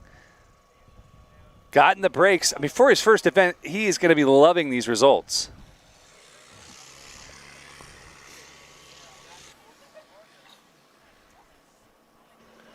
Steve now on approach. He's the man who needs to set a clear record here. This needs to be the absolute gauntlet thrown landing. He cannot afford to scratch because he has a freaking 19-foot takeoff. Yeah, if he can get any landing on the board right now, it's going to make him the man to beat. Needs to stick it, needs to keep it up high. Don't push this too much, Steve. I know you're good. Oh, got to give it a little extra there. He's got plenty of power on tap. Keep in mind, though, he's running a turbo. It takes time for it to spool. It's good. And he stopped in less than 60 or around 60 feet. The aggression is real. Now, Dan has to be able to stomp on this. Dan needs to be able to really own this in the landing area. He's 27 feet longer on his takeoff. So this is his chance. He'll need under a 30-foot landing. Steve just landed. We have to talk about Aero LEDs. Oh, yeah, Aero LEDs. Amazing products for both certified and experimental. They have everything you might need to make your airplane glow in the dark or something like that, right? Yeah, glow in the dark. Yeah, LEDs. Bam, do it. Put them in your airplane. Dan Reynolds still on final. We'll still be here next week. We'll stay for Dan. I love watching it. It's really interesting watching social content, right? When you go back to Steve Henry, I remember watching that dead stick takeoff video back in 2010, right? Still on YouTube. Check it out. Dan's doing similar content. Very well balanced. Man, hovering it in. Not a lot of energy to dissipate. Oh, it's a scratch. It's a scratch, but look at that. Less than that would have won it right there, ladies and gentlemen. He's sub 25-foot landing. If you looked at the camera angle, it's the width of his airplane is how much it took to land. Okay. The length of his airplane, I should say. Things are getting interesting now because let's see. Let's add it up.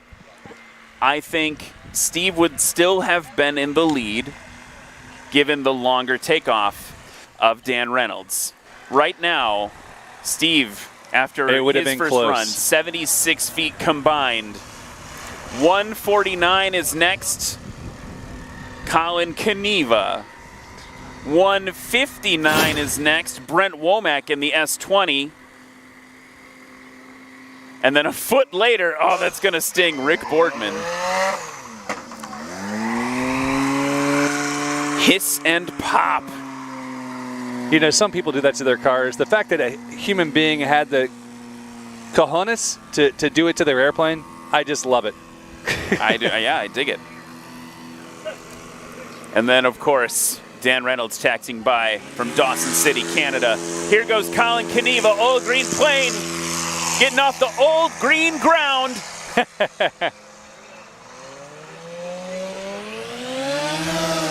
Phil Goforth in the Rans S7 now. His previous takeoff 112 and his landing 146. He was putting down better numbers during practice, so I imagine we'll see some improvement here. He said he was showing himself very frustrated taxiing by. I kept telling him he did a great job, but he's like, no, down, thumbs down. Now he's got a lot more energy in it, trying to get off the ground. It's not a massive improvement, though. I think that he'll still be preferring that first takeoff. Steve Henry, remember, watch the tires, friends. Watch the tires. See how many times they spin. 3 times last time. Everyone's got their cameras out. They know something big's going to happen, including us up here on the announcer stand. Let's go. Make me TikTok famous, Steve Henry. Let's do it. He's off the ground. 17, they're saying 25 feet. Unbelievably short, as to be expected. I'm going to keep my phone out. I'm keeping my phone out because Dan Reynolds, I said during practice, one of the reasons I was so excited to come down to Lone Star was to see him compete in person. He's truly a living legend for all the things he's done in Valdez and his backcountry flying. You know, just an incredible person, too. Fun to hang out with and so darn talented. Here he comes. Power is on. Flaps are down. Diving the airplane forward and then pulling. He's off.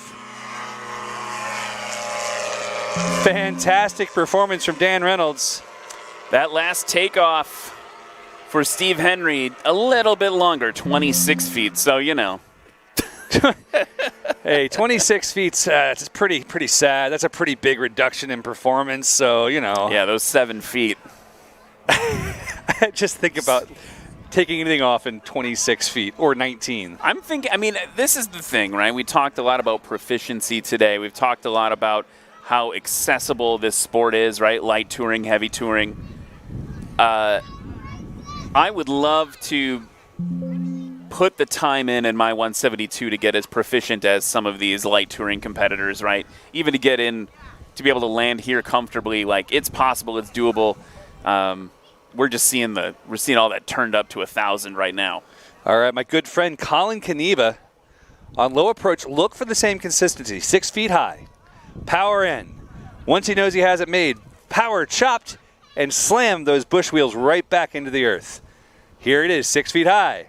Knows he has it made, power chop and slam right back into the ground. I love to see it, man. Consistency is everything, and Colin has put in the hours. He's put in the time to ensure that he's the same every time. And also, I want to point out, like, the spot landing part of today, like, Colin, like, we just saw the replay on the live stream, basically touching down exactly on the line. Yep, it's right there. It's right on the line, not before it, and that's what you want to see. But, speaking of what we want to see, we have new competitor, Philip Goforth, coming from a background of flying citations, playing in race planes, and now with a RANS S7, flying with some of the best. He's over the line. Brakes are locked up, and that's a good landing. Yeah, previous landing was 146. Definitely improved a lot on this one. It's tough to be out here with the other guys that are flying right now and comparing yourself to them in any way, shape, or form because it's just not the same. Steve Henry now doing his best Top Gun through the canyon impression. Nice and low on short final. I was going to go Star Wars, but you know. It is what it is. It's more recent. You know. You're trying to show how hip you are? I'm super Power hip. in. Feel those turbos spooling. Chopping the throttle back and forth. Those are the backfires you hear. He's on the ground, locking the tires. 50 feet-ish. Previous landing for Steve Henry, 57 feet. Goodness gracious, I love this so much. This is the best, guys. Okay, now here's what I came to see. I flew all the way here. I want to see Dan Reynolds, like, do it to it. We were at Swamp Stoll watching Dan practice, and he was landing on the runway numbers and stopping before the top. That's insane. It's just awesome. Dan Reynolds now fighting the wind a little bit, dropping that left wing into the crosswind a little bit. Getting it stabilized. Very different approach. He likes to come in higher. He likes to use what he calls a falling leaf to keep the wings just at the edge of a stall and bring it in as slowly as possible, modulating the power as he does so. If nothing else, this approach is making Steve Henry burn a lot of gas while he sits there. He is indeed. That makes Steve more dangerous because it means he's lighter. Dan now hovering the airplane. Let's see if he can get it on the point. Oh, he's got it. And that's the one to beat, ladies and gentlemen. That's a landing. Holy cow. Warren Grovelar over there with his phone out. That'll be on Instagram in about 30 seconds. Okay, here we go. Steve Henry with his best takeoff so far, 19 feet. Dan Reynolds, his best landing, 19 feet. Holy cow, man. guys. I got to find out how long that airplane is. I bet it's like 19 feet. Yeah, probably.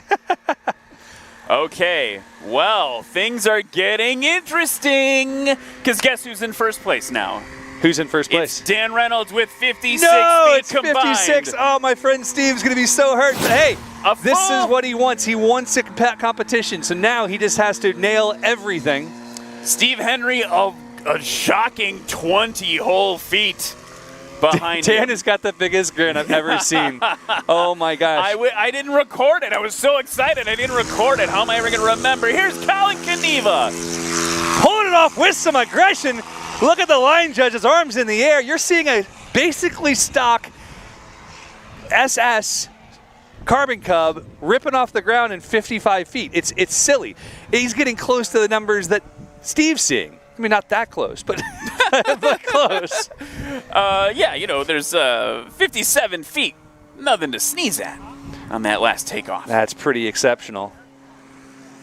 The monster race 44, like sniffing around the Rans S7 there. Phillip now on the roll. See if he gets more aggressive or pull. less. More aggressive. He did. He had the wind. Now Steve needs the wind as well. We like to put 10 to 12 seconds between competitors for safety, but I know Steve's going to be dying for the call to be released. It's just snarling up there. Steve just snarling, kicking mud around with that. Getting up to the line. On the line and ready to fly, waiting for the call. He's watching the flags. He's off.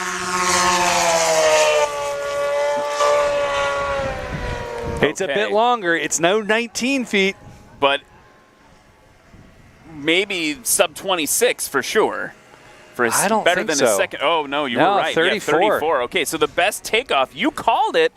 Best takeoff for Steve Henry today, 19 feet, and you called it. That first takeoff, critical. That was incredible, but he didn't have the follow-through, that 57-foot landing. While it is astonishing by any means, having someone to compete with like Dan is just so challenging. Dan now really driving the aircraft forward. He doesn't get the launch he's looking for, though. That 50-ish foot launch is good, but it's not going to dethrone Steve Henry. So here's the deal, though. To dethrone Dan Reynolds. Oh, yeah. Right now, Dan has this in lock. I don't see how Steve can do better. Steve's got to do it in less than... can't even do the math right now. I'm so excited. So right now they're 20 feet apart. 20 feet apart. But he's 8 feet longer on the takeoff. So he has to do this 28 feet shorter than he did last time. He needs a 22-foot landing to be competitive. 21 feet to win. We could see a shootout with a 22-foot landing. I've seen Steve do some pretty incredible things, Josh. He's got to basically have his landing distance. And we just lost some We've wind, got too. the crew chief over my shoulder right now saying it's going to be tough. Colin Kaniva on final approach, bringing the power out at 6 feet, greasing it over the line, getting heavy in the brakes, just like the last 3 times. I love to watch it happen. I feel like you like Colin Kaniva. I kind of like all these people, all right? Okay, They're some pretty nice. cool humans. Okay. Except for Jeff Pohl. I don't know about him. Yeah, he's old news. That was a couple classes ago. Phillip Goforth now in the S7. What a great opportunity to do this for the first time with some of the greats. I was actually wondering, is this a little intimidating? They're like, oh, hey, is this your first time here? Cool. Go race against Steve and Dan and Colin. Right? Really nice control here. Oh, right on the line. It looked early, but it may have been good.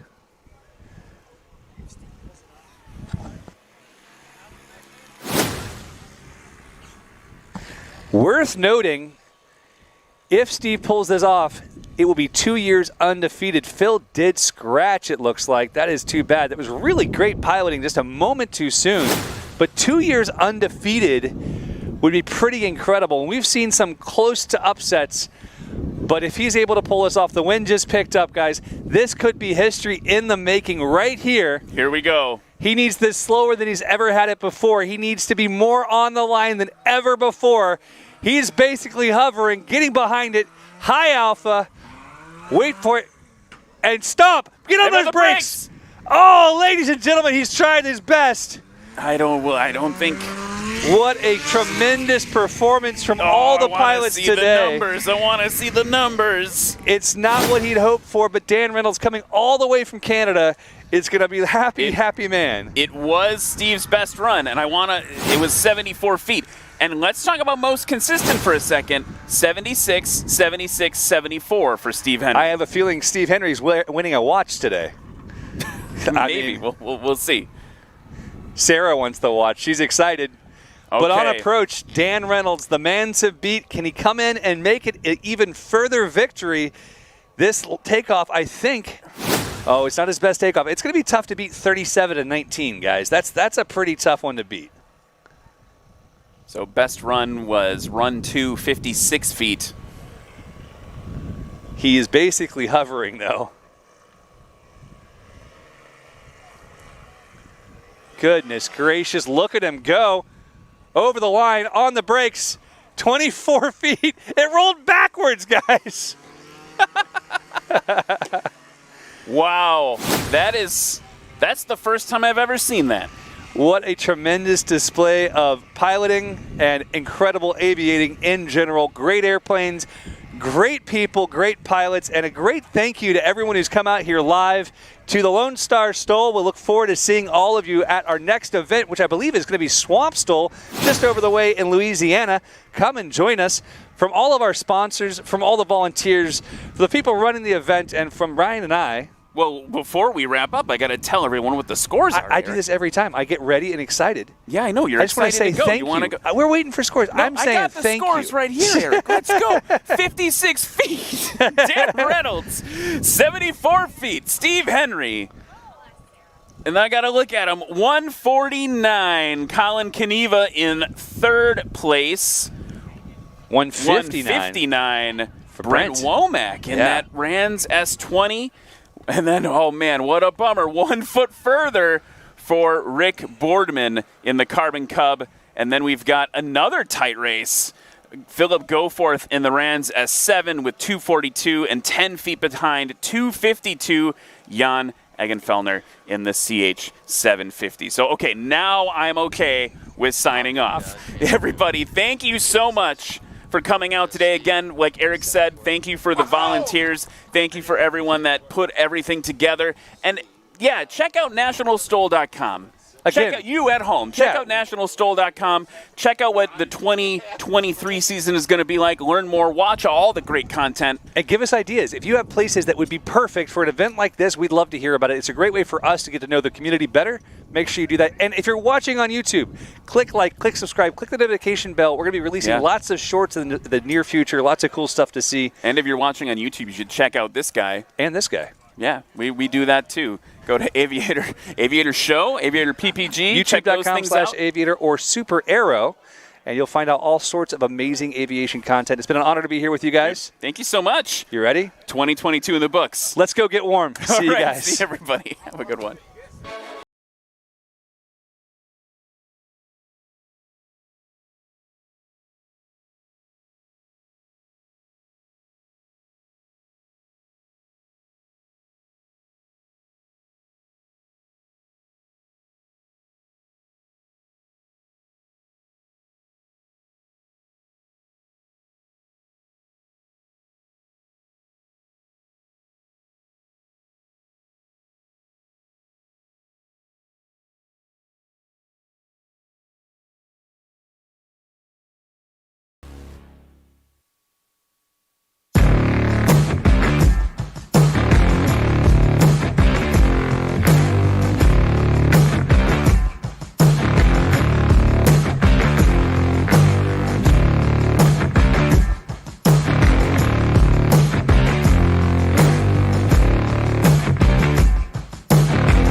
I got that right turn. We're good. Let's meet up at the compound group up. At 10-4. Yeah, for sure, dog. Good little driver. Straight on through.